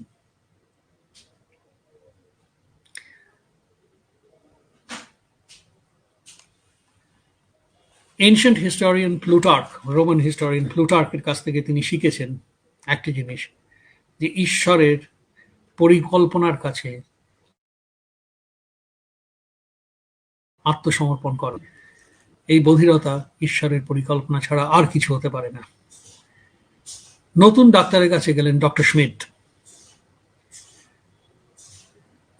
ডক্টর স্মিথ তাকে বললেন 1802 সালের এপ্রিল মাসে হাইলিগেনস্টাড গ্রামে গিয়ে ঘুরে আসতে। সবুজ মাঠ, নির্মল বাতাস, গাছপালায় ঢাকা ছায়াঘন বনপথ, আর ড্যানিউব নদীর বাঁকে কার্পেথেন পাহাড়ের ধূসর নীল শ্রেণী তার ভালো লাগবে। সালফার প্রস্রবণ ছিল কাছেই, শান্ত স্নিগ্ধ রমণীয় এই স্থান, অল্প আওয়াজ কানের ব্যাধির পক্ষে অনুকূল হবে, এই ছিল ডক্টর স্মিথের আশা। এই সময় বেথোভেনের কাছে একটি ছাত্র এলেন, তার নাম ছিল ফার্দিনান্দ রিজ। রিজ আসতো ভোরবেলায়, সকালবেলায় আসতেন, একসঙ্গে বেথোভেনের ব্রেকফাস্ট করতেন সকাল 8টা নাগাদ, করে বেথোভেন ছাত্রকে নিয়ে হাঁটতে বেরোতেন। অনেক দূর অব্দি হাঁটতেন, আশেপাশে কোনো গ্রামে। দুপুরের খাওয়াটা সেরে বেলা 3টে-4টে নাগাদ বাড়ি ফিরতেন ছাত্রকে নিয়েই, এবং বাড়ি ফিরে এসে তখন শিক্ষা চলতো, পিয়ানো শিক্ষা চলতো। এইরকম একটা প্রাতঃভ্রমণের পথে রিজ একবার রাস্তা দিয়ে যেতে যেতে হঠাৎ দেখেন রাস্তার ধারে একটি কৃষক, একটি রাখাল বালক একটা এল্ডার কাঠের বাঁশি বাজাচ্ছে। অসম্ভব সুন্দর একটা সুর। বেথোভেনকে আকৃষ্ট করলেন। বেথোভেনকে বললেন যে, তুমি শুনতে পাচ্ছ কি সুন্দর বাট। বেথোভেন কিন্তু শুনতে পাননি, এক বর্ণ শুনতে পাননি। এইরকম অবস্থা থেকে দিনের পর দিন তিনি একটা গভীর অবসাদের মধ্যে তলিয়ে যেতে লাগলেন। অক্টোবর 6, 1802 সালে তিনি তার দুই ভাই কার্ল বেথোভেন আর ইয়োহান বেথোভেনকে একটি চিঠি লিখলেন। এই চিঠিটা খুব বিখ্যাত, এটাকে বলা হয় হাইলিগেনস্টাড টেস্টামেন্ট। তিনি লিখে কথা জানালেন যে তার নিজের অবসাদের কথা জানালেন, ক্ষমাপ্রার্থী হলেন ভাইদের কাছে। আমি একটা ছোট্ট অংশ একটুখানি এই চিঠির থেকে পড়ে শোনাতে চাই।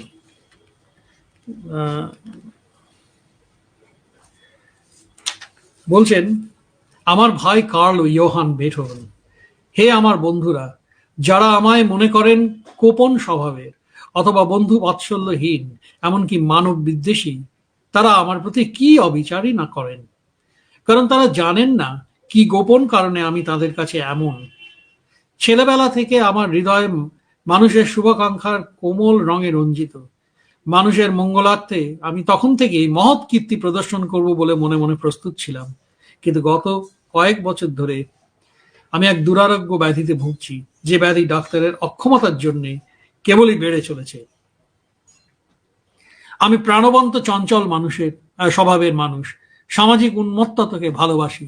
সেই সমাজ থেকে সেই উন্মত্ততা থেকে আজ এই ব্যাধির জন্য আমায় একাকী জীবনযাপন করতে হচ্ছে।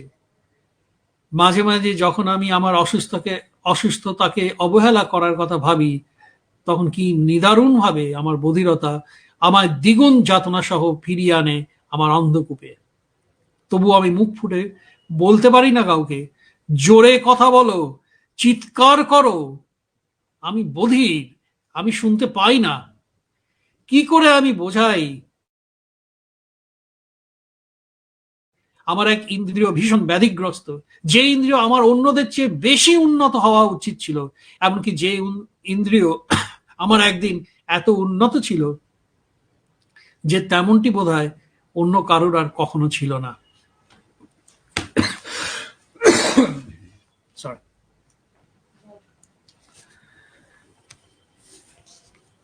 এই হৃদয় বিদারক বিবৃতি বেথোভেনের জীবনের মোড় ঘুরিয়ে দেয়। আর তিনি অভাবনীয় দুর্দশার চরম মুহূর্তে পৌঁছে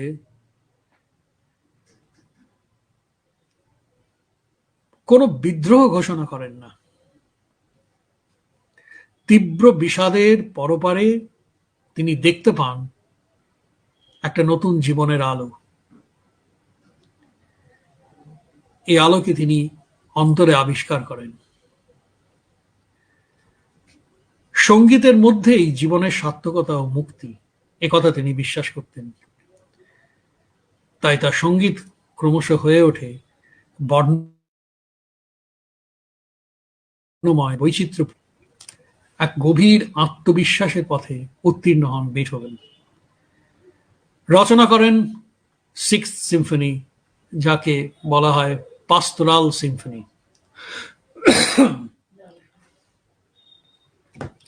এই সিম্ফনিটার আরেকটি বিশেষত্ব হলো প্রত্যেকটা মুভমেন্ট একটা প্রোগ্রাম মিউজিকের মতো নামকরণ করা, যেটা আগে কেউ কখনো করেনি। সাধারণত মুভমেন্টের স্পিড বা মুডটা ইন্ডিকেট করা হতো। Allegro মানে fast, Allegro con brio means fast with brilliance, Adagio means slow, Minuet বা রন্ডো ইত্যাদি এরকম ভাবে। কিন্তু বেথোভেন লিখলেন প্রথম মুভমেন্টের গোড়াতেই প্রকৃতির সংস্পর্শে মনের প্রফুল্লতা। দ্বিতীয় মুভমেন্টের গোড়ায় তিনি লিখলেন ঠিক যেন মনে হচ্ছে একটা প্রোগ্রাম মিউজিক, দ্বিতীয় মুভমেন্টের গোড়ায় তিনি লিখলেন পাহাড়ি নদীর ধারে। তৃতীয় মুভমেন্টের গোড়ায় তিনি লিখলেন গ্রামবাসীদের উৎফুল্ল সমাবেশ, এবং চতুর্থ ওর সর্বশেষ মুভমেন্টের গোড়ায় কৃতজ্ঞতাপূর্ণ আনন্দ বন্দনা। সমস্তটা মিলিয়ে এক পূর্ণাঙ্গ প্রকৃতি ও মানুষের ছবি। আমাদের কবির ভাষায় আমরা বলতে পারি, দিকে দিগন্তে যত আনন্দ, লোভিয়াছে এক গভীর গন্ধ। আসুন আমরা ট্র্যাক 6-এ সেই স্টর্ম আর শেফার্ডস কল শুনি।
এক রহস্যময় বাংময় কল্পলোকের জগতে বেথুভেন প্রবেশ করেন এবং সেই সঙ্গে আমাদেরও সেখানে নিয়ে যান।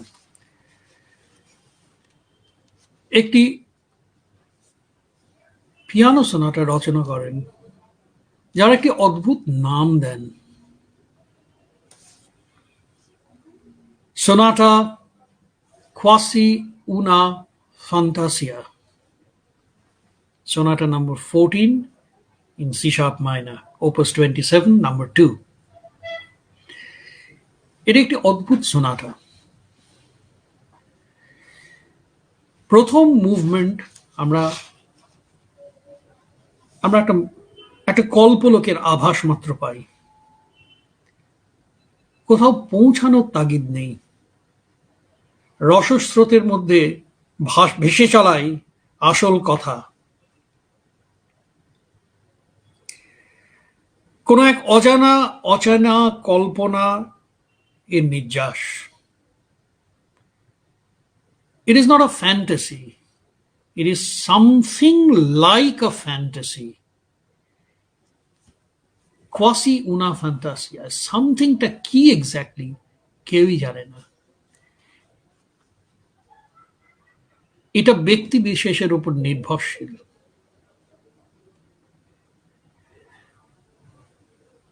এই সঙ্গীতকে বলা চলে ইঙ্গিতের সঙ্গীত। সঙ্গীতের বিমূর্ত রূপের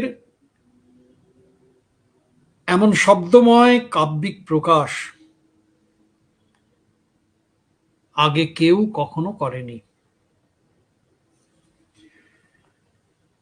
এই সঙ্গীতের মধ্যে আমরা আরেকটি জিনিস দেখতে পাই, মুক্ত স্বরবিহার বা ইম্প্রোভাইজেশন। ছন্দের ব্যর্থতা আর ভাবনার দীর্ঘায়িত ক্রমবিকাশ লক্ষ্য করা যায় আমাদের এই সঙ্গীতে। এখানে আরো একটা জিনিস লক্ষ্য করা যায়, অলঙ্করণের থেকে এখানে গুরুত্ব পায় অর্থ ও ভাব। আগে আমি বলেছি যে বেথোভেন বিশ্বাস করতেন যে পরিকাঠামো ও সঙ্গীতের ভাব এই দুটো মিলিয়ে সঙ্গীতের বিষয়বস্তু তৈরি হয়। এখন থেকে বেথোভেন তার সঙ্গীতে ফুটিয়ে তুলতে থাকবেন মানুষ এবং মনুষ্যত্বের উপর তাঁর ভাবনাকে, খুব গভীর ভাবনাকে। মনোজগতই হয়ে উঠবে তার প্রধান বিষয়বস্তু। একটা সময় বেথোভেন বলেছিলেন, আমি মনোজগৎকে সবচেয়ে বেশি ভালোবাসি, যে জগৎ আমার মতে পৃথিবীর সমস্ত চিরস্থায়ী এবং ক্ষণস্থায়ী সম্রাটের চেয়ে ঊর্ধ্বতর সত্য। ফরাসি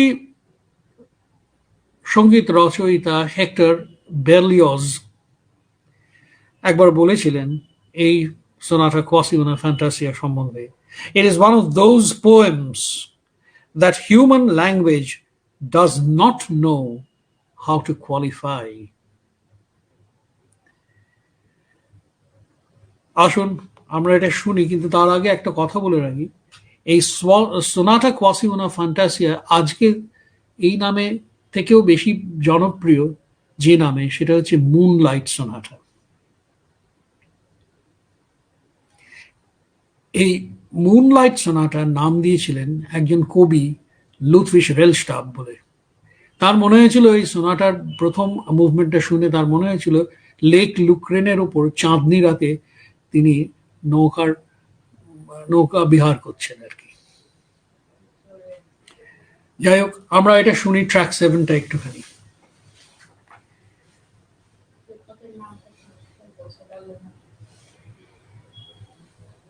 ট্র্যাক 7।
এই সময় তিনি বেশ কয়েকটি কনসার্টও রচনা করেছিলেন।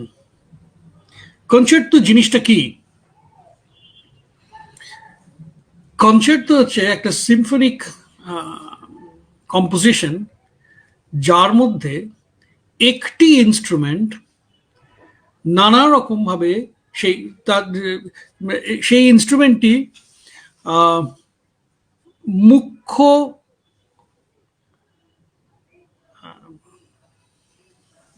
হয়ে উঠবে,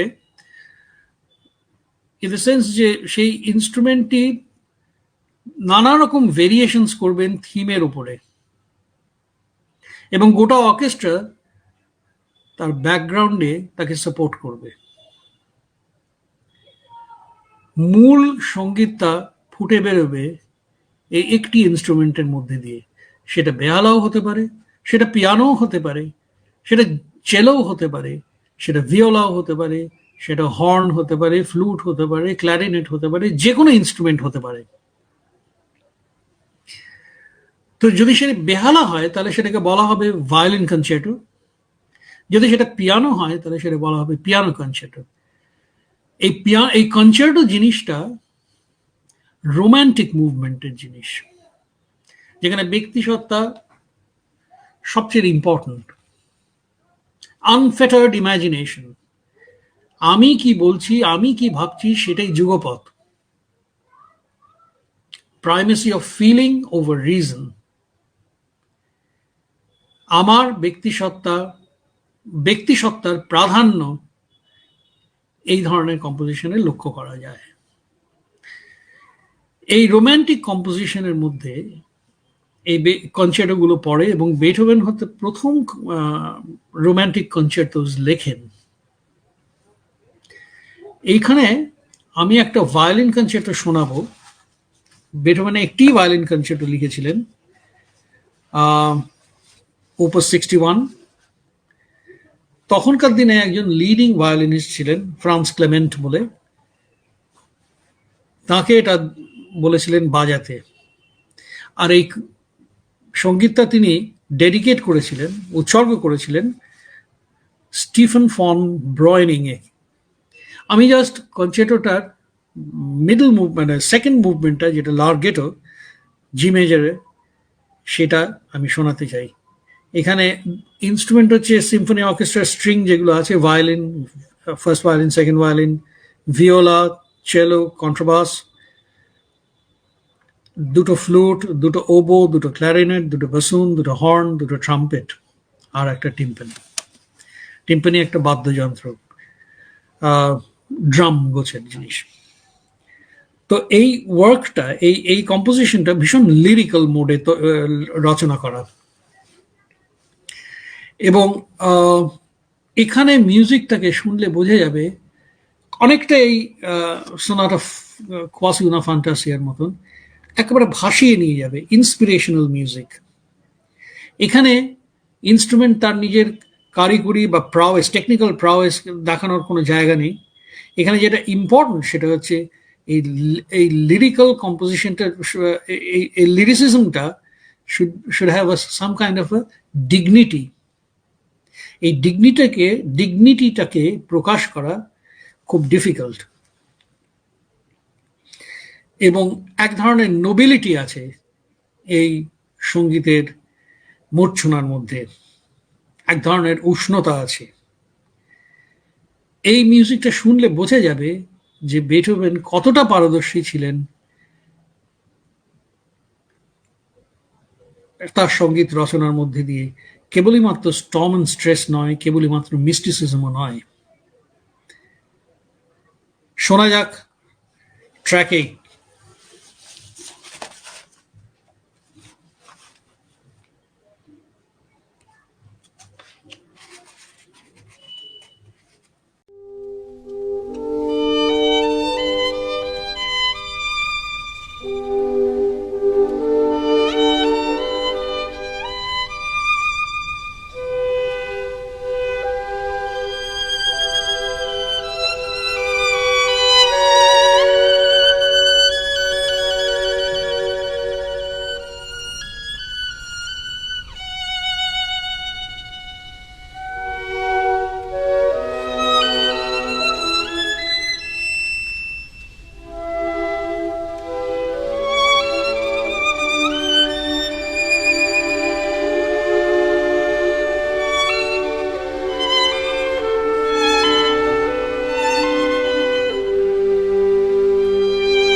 বেহালা বাদক ছিলেন আমেরিকার ইজাক পারলমান। এরপরে আমরা চলে আসি বেথুভেনের আরেকটা বিশেষ ধরনের কম্পোজিশন, যেটাকে বলা হয় বাগাটেলে। বাগাটেল হচ্ছে মানে একটা খুব সাধারণ রচনা, খেলার ছলে, এর টেম্পারটা হচ্ছে খেলা, একটা খেলার ছলের রচনা। এই বিশেষ মিউজিকটির বিষয়ে কিছু বলার আছে। এই ব্যাগাটেলিটা এপ্রিল মাসের 1810 সালে রচনা, কিন্তু এটা প্রকাশিত হয় 1867-তে, বেথুভেনের মৃত্যুর 40 বছর পরে। কোনো অজ্ঞাত কারণে এটি ছাপানো হয়নি তখন। এই রচনাটা বেথুভেনের অত্যন্ত জনপ্রিয় রচনা, যে বেথুভেনের অন্য কোনো মিউজিক শোনেনি, তিনি কিন্তু এই মিউজিকটা শুনেছেন। এই মিউজিকটির নাম হচ্ছে ফিওর এলিজ। ফিওর এলিজ।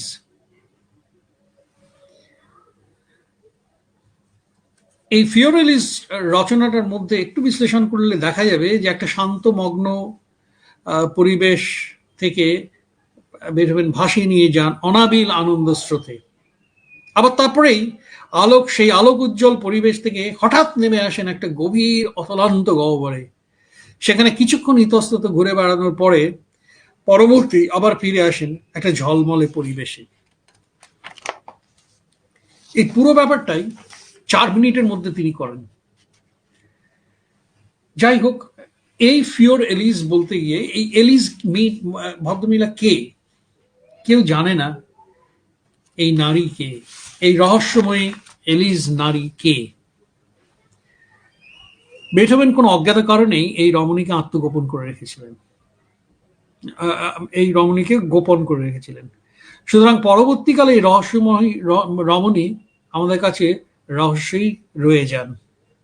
কিছু কিছু বিশেষজ্ঞরা আছেন, তাদের মতে 3 জন নারীর নাম উঠে আসে এলিসকে কেন্দ্র করে। একজন হচ্ছেন এলিজাবেথ রকেল, আরেকজন হচ্ছে থেরেসে মালফাত্তি, এবং তৃতীয় জন হচ্ছেন এলিজ বার্নসফেল্ড। এরা কারা ছিলেন? এলিজাবেথ রকেল, যাকে এলিজ বলে ডাকতো তার বন্ধুরা, তিনি এক গায়িকা ছিলেন, যিনি বেথুভেনের একটা অপেরা ছিল, একটি মাত্র অপেরা বেথুভেন রচনা করেছিলেন, ফিডেলিও, সেখানে তিনি অংশগ্রহণ করেছিলেন। বেথুভেনের ঘনিষ্ঠ বন্ধু ছিলেন এই রকেল। পরে তিনি বিয়ে করেন ইয়োহান নেপেমুখ হুমেল নামক এক জনৈক ব্যক্তিকে। কেউ কেউ বিশেষজ্ঞরা মনে করেন যে এই সঙ্গীতটি যেন তার উদ্দেশ্যে একটা বিদায় ভাষণ। আবার থেরেসে মালফাত্তি ছিলেন অস্ট্রিয়ান গায়িকা। তিনি বেথুভেনের ছাত্রী ছিলেন, যার প্রতি বেথুভেন অনুরক্ত ছিলেন। এনার কাছেই বেথুভেনের স্বাক্ষরিত পাণ্ডুলিপি সুরক্ষিত ছিল বহুদিন। এবং মজার ব্যাপারটা হচ্ছে, সেই পাণ্ডুলিপির উপরে লেখা ছিল ফিওর থেরেসে, ফিওর থেরেসে। এলিজাবেথ বার্নসফেল্ড ছিলেন জার্মান সোপ্রানো এবং বেথুভেনের বন্ধু। থেরেসে ছিলেন এই এলিসে বার্নফেল্ডের পিয়ানো বাদক শিক্ষিকা। বেথুভেন এই সঙ্গীতটি হয়তো থেরেসেকে লিখে পাঠিয়েছিলেন এলিসকে শোনানোর জন্য। যাই হোক, এই সহজ সরল সুরেলা রম্য রচনাটি শুনলে মনে হয় এই যেন বায়বীয় কোনো এক ভাসমান সুরের পালক আমাদের অতি সহজেই অভিভূত করে। শোনা যাক ট্র্যাক 9, ফিওর এলিজ।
আমরা চলে এসেছি বেথোভেনের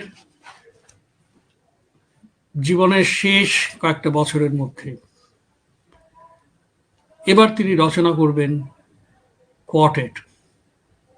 কোয়ার্টেট কি জিনিস শুনেই বোঝা যাচ্ছে, 4টি instrument, first violin, second violin, viola, cello, এই 4টে নিয়ে কোয়ার্টেট তৈরি হয়। মোৎসার্টের অসংখ্য কোয়ার্টেট আছে, তেমনি বেথোভেনেরও কোয়ার্টেট আছে, কিন্তু বেথোভেন যেটা করলেন কোয়ার্টেট নিয়ে সেটা হচ্ছে বেথোভেন কোয়ার্টেটগুলোকে প্রায় সিম্ফনিক প্রপোর্শনসে লিখলেন। এই সময় বেথোভেন সম্পূর্ণ বধির, ভাবনার অদ্ভুত পারাবারে ভেসে বেড়াচ্ছেন তিনি, চেতন অবচেতন মনের বিচিত্র স্বরূপ উদ্ঘাটন করছেন সুরের মাধ্যমে। সঙ্গীতের মধ্যে আমরা অনুভব করি এক ধরনের সমাহিত ভাব, বহির্জগতের থেকে অপসরণ। বাইরের ঝড় ঝঞ্ঝা এখন আর নয়, অন্তরের ভিতরে অতীন্দ্রিয় নিঃশব্দ আলোক ছায়াপাতের পারস্পরিক দ্বন্দ্ব সংঘাত এই সময় আমরা শুনতে পাই। কোয়ার্টেট জিনিসটা সিম্ফনির চেয়ে অনেক বেশি অন্তরঙ্গ। সিম্ফনি যেরকম বৃহদায়তন, কোয়ার্টেট তেমনি সূক্ষ্ম। রাজাকে আমরা রাজকীয় সাজে দেখি সিম্ফনিতেই, কোয়ার্টেটে দেখি আমরা মানুষকে। তাই বেথোভেন কোয়ার্টেটকে লক্ষ্য করি, বেথোভেনের কোয়ার্টেটে আমরা লক্ষ্য করি অনেক রকম, অনেক কম উদ্দেশ্য সম্পর্কিত বিষয়বস্তু। সিম্ফনির যে বিশাল ব্যাপ্তি এবং কর্মকাণ্ড, তার অন্তরালে বিজন নিভৃতে আমাদের বীর নায়ক কেমন উত্তর পাই এই রাজমস্কি কোয়ার্টেটগুলোতে। নিষ্ঠুর ভবিতব্য কোনো বাহ্যিক বিপদ নয়, আর তা আভ্যন্তরীণ, তা আন্তরিক নিঃসঙ্গতা। কোয়ার্টেটের মধ্যে মূর্ত হয়ে ওঠে ঘোর নিষ্ফলতার তীব্র বেদনা, উপশমের আকুল আকাঙ্ক্ষা, বিপরীত আবেগের সূক্ষ্ম সমন্বয়, আর মাঝে মাঝে বিস্ময়কর অতিমানবিক গভীর অনুভূতির সমাবেশ। রীতির চেয়ে এখানে ভাবাবেগ বেথোভেনকে আন্দোলিত করতে অনেক বেশি। বীরের চারদিকে থেকে হীরের চারদিক থেকে যেরকম আলোক ছটা চতুর্দিকে তির্যকভাবে বিচ্ছুরিত হতে থাকে, তেমনি একটি মূল বিষয়বস্তু থেকে সেই বিষয়বস্তুকে কেন্দ্র করে অন্যান্য মুভমেন্টগুলি এই কোয়ার্টেটের দীপ্তিমান হয়ে উঠে প্রকাশ পেতে লাগলো। আমরা শুনবো সি শার্প মাইনর কোয়ার্টেট নম্বর 14। গোড়াতেই ধরা পড়ে এক ধরনের প্রগাঢ় বিষণ্ণতা, যে বিষণ্ণতাকে আমরা বলতে পারি চোখের জলের অতীত। তারপরেই আমরা অনুভব করি মানুষের উষ্ণ পৃথিবী, সেখানে মানুষের আনন্দ ও প্রার্থনা সহজ, সরল ও পবিত্র। পরস্পরের সঙ্গে সংযোগ সূত্রটি যেন রেশম তন্ত্রীতে বাঁধা। জগৎ ও মানুষ আর যেন ভারাক্রান্ত নয়। আমরা শুনবো এখন track 10, string quartet number 14 in C sharp minor. আমরা চতুর্থ মুভমেন্টেই যাব।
1824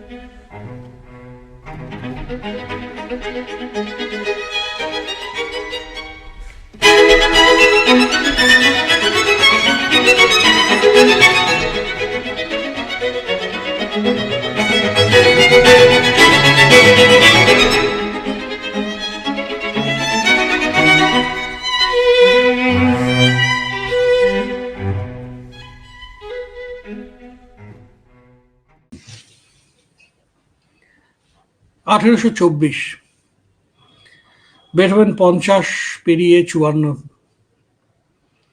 সম্পূর্ণ বধির, কিচ্ছু শুনতে পান না কানে, ঘরের মধ্যে থাকতে ভালো লাগে না, রাস্তায় রাস্তায় ঘুরে বেড়ান, পকেটে স্কেচবুক থাকে অবশ্যই, মাঝে মাঝে সুর আসে, সেই সুরগুলো উনি লিখে রাখেন স্কেচবুকে, উদ্ভ্রান্ত হয়ে ঘুরতে থাকেন রাস্তায় রাস্তায়।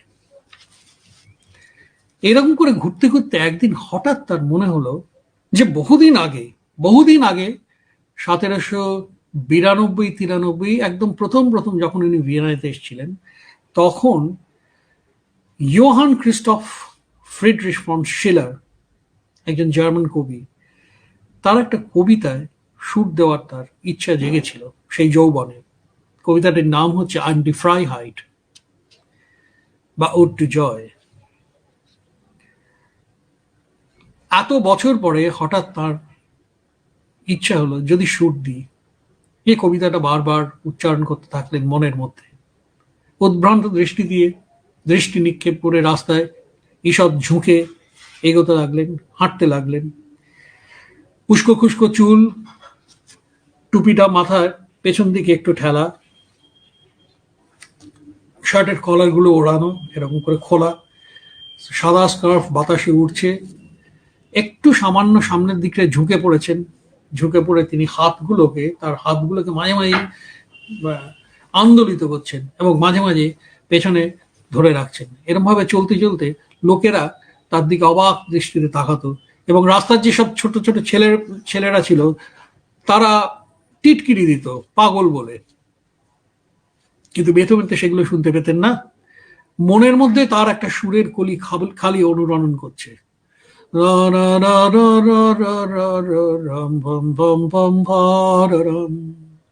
Freude schöne Güterfunken, Tochter aus Elysium. Wir betreten feuertrunken, himmlische dein Heiligtum.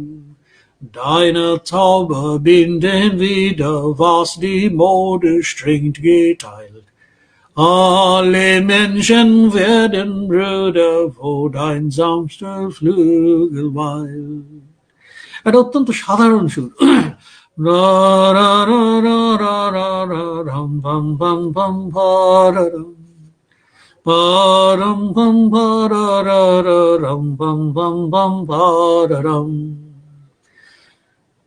বাড়ি ফিরে এসে দ্রুত পিয়ানোর সামনে বসে সুরটাকে একবার বাজিয়ে নিলেন। তারপরে স্বরের পর স্বর দুর্বার গতিতে, কখনো উপরে, কখনো নিচে, কখনো শান্ত সমাহিত, কখনো ক্ষুব্ধ অশান্ত, কখনো করুণ ব্যথায় কাতর, কখনো মুক্তির উল্লাসে পরিপূর্ণ। এইভাবে অনর্গল বেরোতে লাগলো একটার পর একটা। রচনা হতে লাগলো এক সুবৃহৎ সিম্ফনি, কোরাল সিম্ফনি। এই কোরাল সিম্ফনিতে বেথোভেন একটা জিনিস করলেন যেটা অভিনব। সেটা হচ্ছে মানুষের কণ্ঠস্বর প্রথম সিম্ফনিতে নিয়ে এলেন। এর আগে কখনো কেউ এটা করেনি। তো এই সিম্ফনিতে যখন ফোর্থ মুভমেন্টটা, যেখানে কয়ারটা আসে, সেখানে একটা বিশৃঙ্খলতা হচ্ছে, শোনা যাচ্ছে একটা বিশৃঙ্খলতা, সমস্ত ইনস্ট্রুমেন্ট মিলে একটা বিশৃঙ্খলতার সৃষ্টি করছে। কিছুক্ষণ পরে সেই বিশৃঙ্খলতাকে ছাপিয়ে সুশীত যন্ত্রে একটা নতুন বিষয়বস্তুর আভাস দেওয়া হলো। কিছুক্ষণ সেই আভাসটা চললো, তারপর আবার ফিরে এলো সেই বিশৃঙ্খলতায়, আবার সেই বিশৃঙ্খলতা শাসিত হলো। এবারে সুশীত যন্ত্র দিয়ে নয়, মানুষের কণ্ঠস্বরে। এবং এইখানে কথাগুলো বেথোভেনের নিজস্ব কথা। তিনি কি লিখছেন? তিনি লিখছেন হে বন্ধুবর, আর এ শব্দ নয়, চলো সমবেদনায় মনোরম গান একবার জাগিয়ে তুলি। হে উল্লসিত আনন্দের দুর্বার উদ্দামতা, তোমার উচ্ছ্বসিত প্রশংসা কীর্তন করি। সকল মানুষের ভ্রাতৃত্ব বন্ধনের মহাসঙ্গীত মূর্ত হয়ে উঠল শিলারের ছত্রে ছত্রে এবং বেথোভেনের সঙ্গীতের তরঙ্গ লীলায়। আমরা এই মুভমেন্টটা একটুখানি শুনবো এখন, ট্র্যাক 11-এর symphony 9 ode to joy, opus 125।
বেথুভেনের ভাষায় আমি উপসংহারটি বলছি।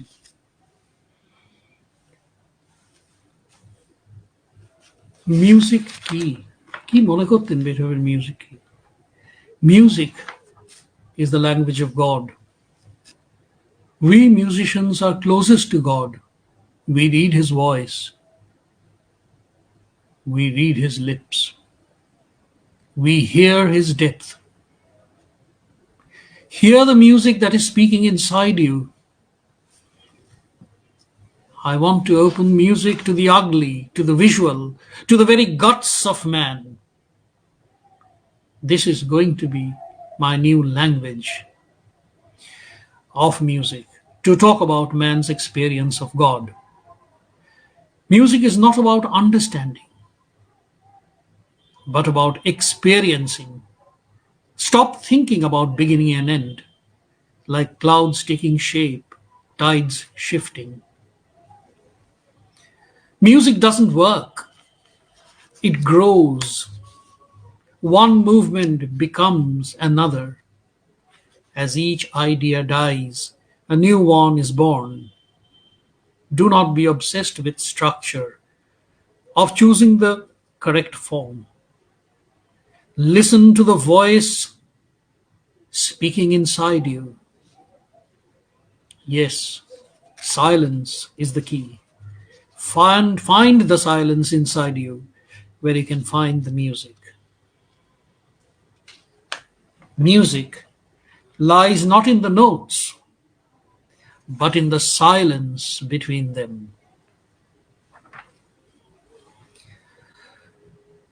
When that silence develops, then the soul can sing. And Amadeus soul sings along with Beethoven's immortal, everlasting soul. ধন্যবাদ, নমস্কার।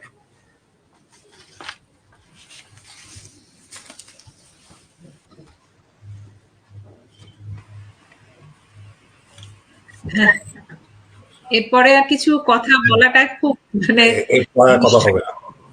হ্যাঁ, একদম তাই। এরপরে আর কথা হয় না। এই অসাধারণ প্রেজেন্টেশনের জন্য তোমাকে আমাদের ঋতচ্ছন্দের তরফ থেকে অনেক ধন্যবাদ জানাচ্ছি, কৃতজ্ঞতা জানাচ্ছি, এবং তার সঙ্গে গ্রেটফুল, মানে সৌরভ এতক্ষণ যে ধৈর্য ধরে বসে এত সুন্দরভাবে এটা প্লে করলো। হ্যাঁ, একটুখানি অনলাইনে এই শোনার জন্য হয়তো মিউজিকের কোয়ালিটি অনেকটাই হয়তো মার খাচ্ছে, এটা আপনারাও বুঝছেন, আমরাও বুঝছি, কিন্তু সেই যন্ত্রের যন্ত্রণা আমাদের সহ্য করেই সেটা আপনাদের শুনতে হবে। তবে ও যে একটা পুরো ওনার জীবন এবং তার সঙ্গীত নিয়ে যেভাবে জিনিসটা দেখালো, তাতে আস্তে আস্তে আমার মনে হয় আপনাদের কাছে সেই ইন্টারেস্টটা, যারা কোনোদিন শোনেননি বা শোনার সেই অভ্যেসটা নেই, তারা হয়তো আবার ভালো করে এবারে ইউটিউবে বলুন, এতে বলুন, যেখানে বহু জায়গাতে মিউজিক পাওয়া যায়, সেটা শুনতে আগ্রহী হবেন। এছাড়া আমি ওকে বলবো সেটা হচ্ছে যে এই মহাজীবনকে তো একদিনে ধরা সম্ভব নয়, সেটা ও অনেকটাই করবার চেষ্টা করেছে, কিন্তু আমাদের কাছে আবার মানে অনুরোধ রইল ওর কাছে, আবার ওর সময় অনুযায়ী আমাদের কিন্তু তাকে নিয়ে আরো আলোচনা, আরো চর্চা কিন্তু করতে হবে। এইটা তুমি আমাদের হয়ে আমাদের কাছে এই অনুরোধটুকু রইল। আর সঞ্জয় যদি কিছু বলে। না, এরপরে কথা হয় না। 9 সিম্ফনির পরে আর যেটা পড়ে শোনালো তারপরে আর কথা হয় না। আমি যদি অরিন্দ্রজিৎ আমাকে 1 মিনিট টাইম দেয়, হ্যাঁ, নিশ্চয়ই। বার করে রেখেছি একটা জিনিস, আমি এটা সেদিন একটা জায়গায় প্রেজেন্ট করলাম। আমরা তো জার্মানদের অনেক কথা শুনলাম, তো জার্মানদের সম্পদ শুধু নন, সারা ইউরোপ, সারা পৃথিবীর সম্পদ। দুজন ফরাসির ছোট্ট কোটেশন আমি দিয়ে তারপরে কাবেরীকে শেষ করতে বলবো। চার্লস বোদেলেয়ার, ফ্রেঞ্চ পোয়েটিক জিনিয়াস, বলছেন, Beethoven's music invites us to a journey into the tumultuous sea, only to keep us afloat in the ocean of joy. আর দ্বিতীয় হচ্ছে, এনার নাম বোধহয় একটু করা উচিত, বিশ্বের দরবারে বিথোফেনকে একটা উপন্যাসের মধ্যে দিয়ে নিয়ে এসেছিলেন রোমরোলা, তার বিখ্যাত ম্যাগনাম ওপাস জাঁ ক্রিস্টফে, এবং বিটোফেনের তিনি বায়োগ্রাফিও লিখেছেন। সে রোমরোলা লিখছেন এক জায়গায় কবিতার আকারে, like a whirlwind, strong and fierce, reaching the depth of ocean, his music touched the earth and kissed the mighty heavens, like the dance of fire amidst destruction, steers along the lonely boatman, the one and only Beethoven. এইটুকুই আমার বলার ছিল অরিন্দজিৎ, thank you. আমি একটা জিনিস একটু add করতে চাইছি এখানে, সেটা করা যাবে? আমার 1 মিনিট লাগবে। নিশ্চয়ই নিশ্চয়ই। সেটা হচ্ছে এই বেথোভেনের জীবনী পড়তে পড়তে আমার একটা জিনিস খুব মনে হয়েছিল যে কোনো প্রতিবন্ধকতাই কিন্তু মানুষের আসলে কোনো প্রতিবন্ধকতা নয়। আমাদের সোল যদি আমাদের পরিচয় তো আমাদের অন্তরাত্মা, সেইটা যদি উন্নত থাকে তাহলে কোনো বাধাই কোনো বাধা নয়। এবং একটা জিনিস লক্ষ্য করা যায়, বেথোভেনের সঙ্গীত, উৎকৃষ্টতম সঙ্গীতগুলো রচনা হয়েছিল একেবারে শেষ দিকে। 1824 সালে উনি এই 9th সিম্ফনিটা রচনা করলেন, এবং সিম্ফনিতে একটা মানুষ যে কি করে রচনা করেছিলেন ভাবাই যায় না। কিন্তু তারপরে উনি যখন কোয়ার্টেটকে নিয়ে পড়লেন 1826-এ, সেটাও কিন্তু অভিনব। আজকের দিনেও মানে একেবারে সঙ্গীতকে, মোৎসার্টের সঙ্গীতকে একেবারে আধুনিক কালের দোরগোড়ায় উনি পৌঁছে দিয়েছিলেন। এবং একদম শেষ জীবনে আমরা যদি তার ক্রিয়েটিভিটি বা তার ক্রিয়েটিভ আর্জের একটা গ্রাফ কাটি, তাহলে দেখবো সেটা ক্রমশ ঊর্ধ্বগামী হবে। কোনো একটা সময় মনে হয়নি মানুষটি ফুরিয়ে গেছে, কোনো একটা সময় মনে হয় না যে উনি শেষ হয়ে গেছেন, উনি আর বেশি দূর নেই, এগোতে পারছেন না। যতদিন বেঁচেছেন ততদিন সঙ্গীত রচনা করেছেন, এবং শেষ দিকের সঙ্গীতগুলো উৎকৃষ্টতম সঙ্গীত রচনা করেছিলেন। তুলনায় একজন মানুষকেই আমার মনে পড়ে এরকম কাজ করেছেন, যে তিনি সাহিত্যিক ছিলেন, সঙ্গীতজ্ঞ ছিলেন, তিনি দার্শনিক ছিলেন, তিনি শিক্ষাবিদ ছিলেন, তিনি ওয়াজ আ রেনেসান্স ম্যান পার্সোনালিটি। এবং তারও সৃজনী শক্তি শেষ জীবনে যেরকম বেড়ে উঠেছিল সেটা অকল্পনীয়, ভাবা যায় না। এবং শেষ দিকে তার রচনাগুলো উৎকৃষ্টতম, কখনোই তিনি ফুরিয়ে যাননি, সবসময় নতুন। তিনি আমাদের কবি রবীন্দ্রনাথ ঠাকুর। এই দুজন মানুষের কথা আমার খুব বেশিভাবে মনে হয় যে কি অসম্ভব প্রবল ক্ষমতাবান ছিলেন, প্রতিভা তো অনেকেরই থাকে, কিন্তু এইরকম অসাধারণ প্রতিভা এই দুটি মানুষকে ছাড়া আমি খুব একটা কাউকে দেখতে পাই না। এক রবীন্দ্রনাথ, তার অদম্য সৃজনী শক্তি, তার অসাধারণ প্রতিভা, এর কোনো তুলনাহীন। আর জার্মানির ফান বেথোভেন। এদিক থেকে বোধহয় তাদের দুজনকেই এক আসনে বসানো যায়, এই আর কি। তো থ্যাংক ইউ ভেরি মাচ সবাইকে আমি জানাচ্ছি। আমরা আবার তোমাকে শুনবো, আমরা তোমার সময় সুযোগ পরিস্থিতি অনুযায়ী আমরা নিশ্চয়ই অপেক্ষা করে থাকবো। আগামী অনুষ্ঠানটা কাবেরী যদি অ্যানাউন্স করে দেয়, তারপর আমরা আজকের মতো শেষ করি। হ্যাঁ, আমরা প্রতি রবিবার এই 8টা থেকেই মিলিত হই। আগামী রবিবার সেটা ঠিক আমাদের 25শে ডিসেম্বরের পরে 26শে ডিসেম্বর পড়ছে। একদিকে যেমন আমাদের যীশু খ্রিস্টের জন্মদিন, বড়দিন আমরা সেইভাবে জানি, তার সঙ্গে আরেকজন স্পিরিচুয়াল একজন মানে জিনিয়াস মাস্টার একজন, তিনি এই বাংলার বুকে ছিলেন, তার নাম স্বামী পরমানন্দ। সেই মানুষটির সম্পর্কে বলবেন, তারই একজন উত্তরসূরি, এবং তিনিও অসম্ভব একজন ক্রিয়েটিভ মানুষ। জয়দীপ মহারাজ আমাদের এই প্ল্যাটফর্মে অনেকবার বলেছেন, এবং জয়দীপ মহারাজকে আপনারা ইউটিউব বা সোশ্যাল মিডিয়াতে বহু তার বক্তব্য বা আলোচনা বা লেখা দেখেন বা পড়েন, সেই জন্য অনেকেই তাকে জানেন। সেই জন্য আগামী রবিবার সন্ধ্যা 8টায় জয়দীপ মহারাজ তার গুরুদেব স্বামী পরমানন্দকে নিয়ে বলবেন সৃজনমুখী আধ্যাত্মিকতা এই বিষয়ের উপর।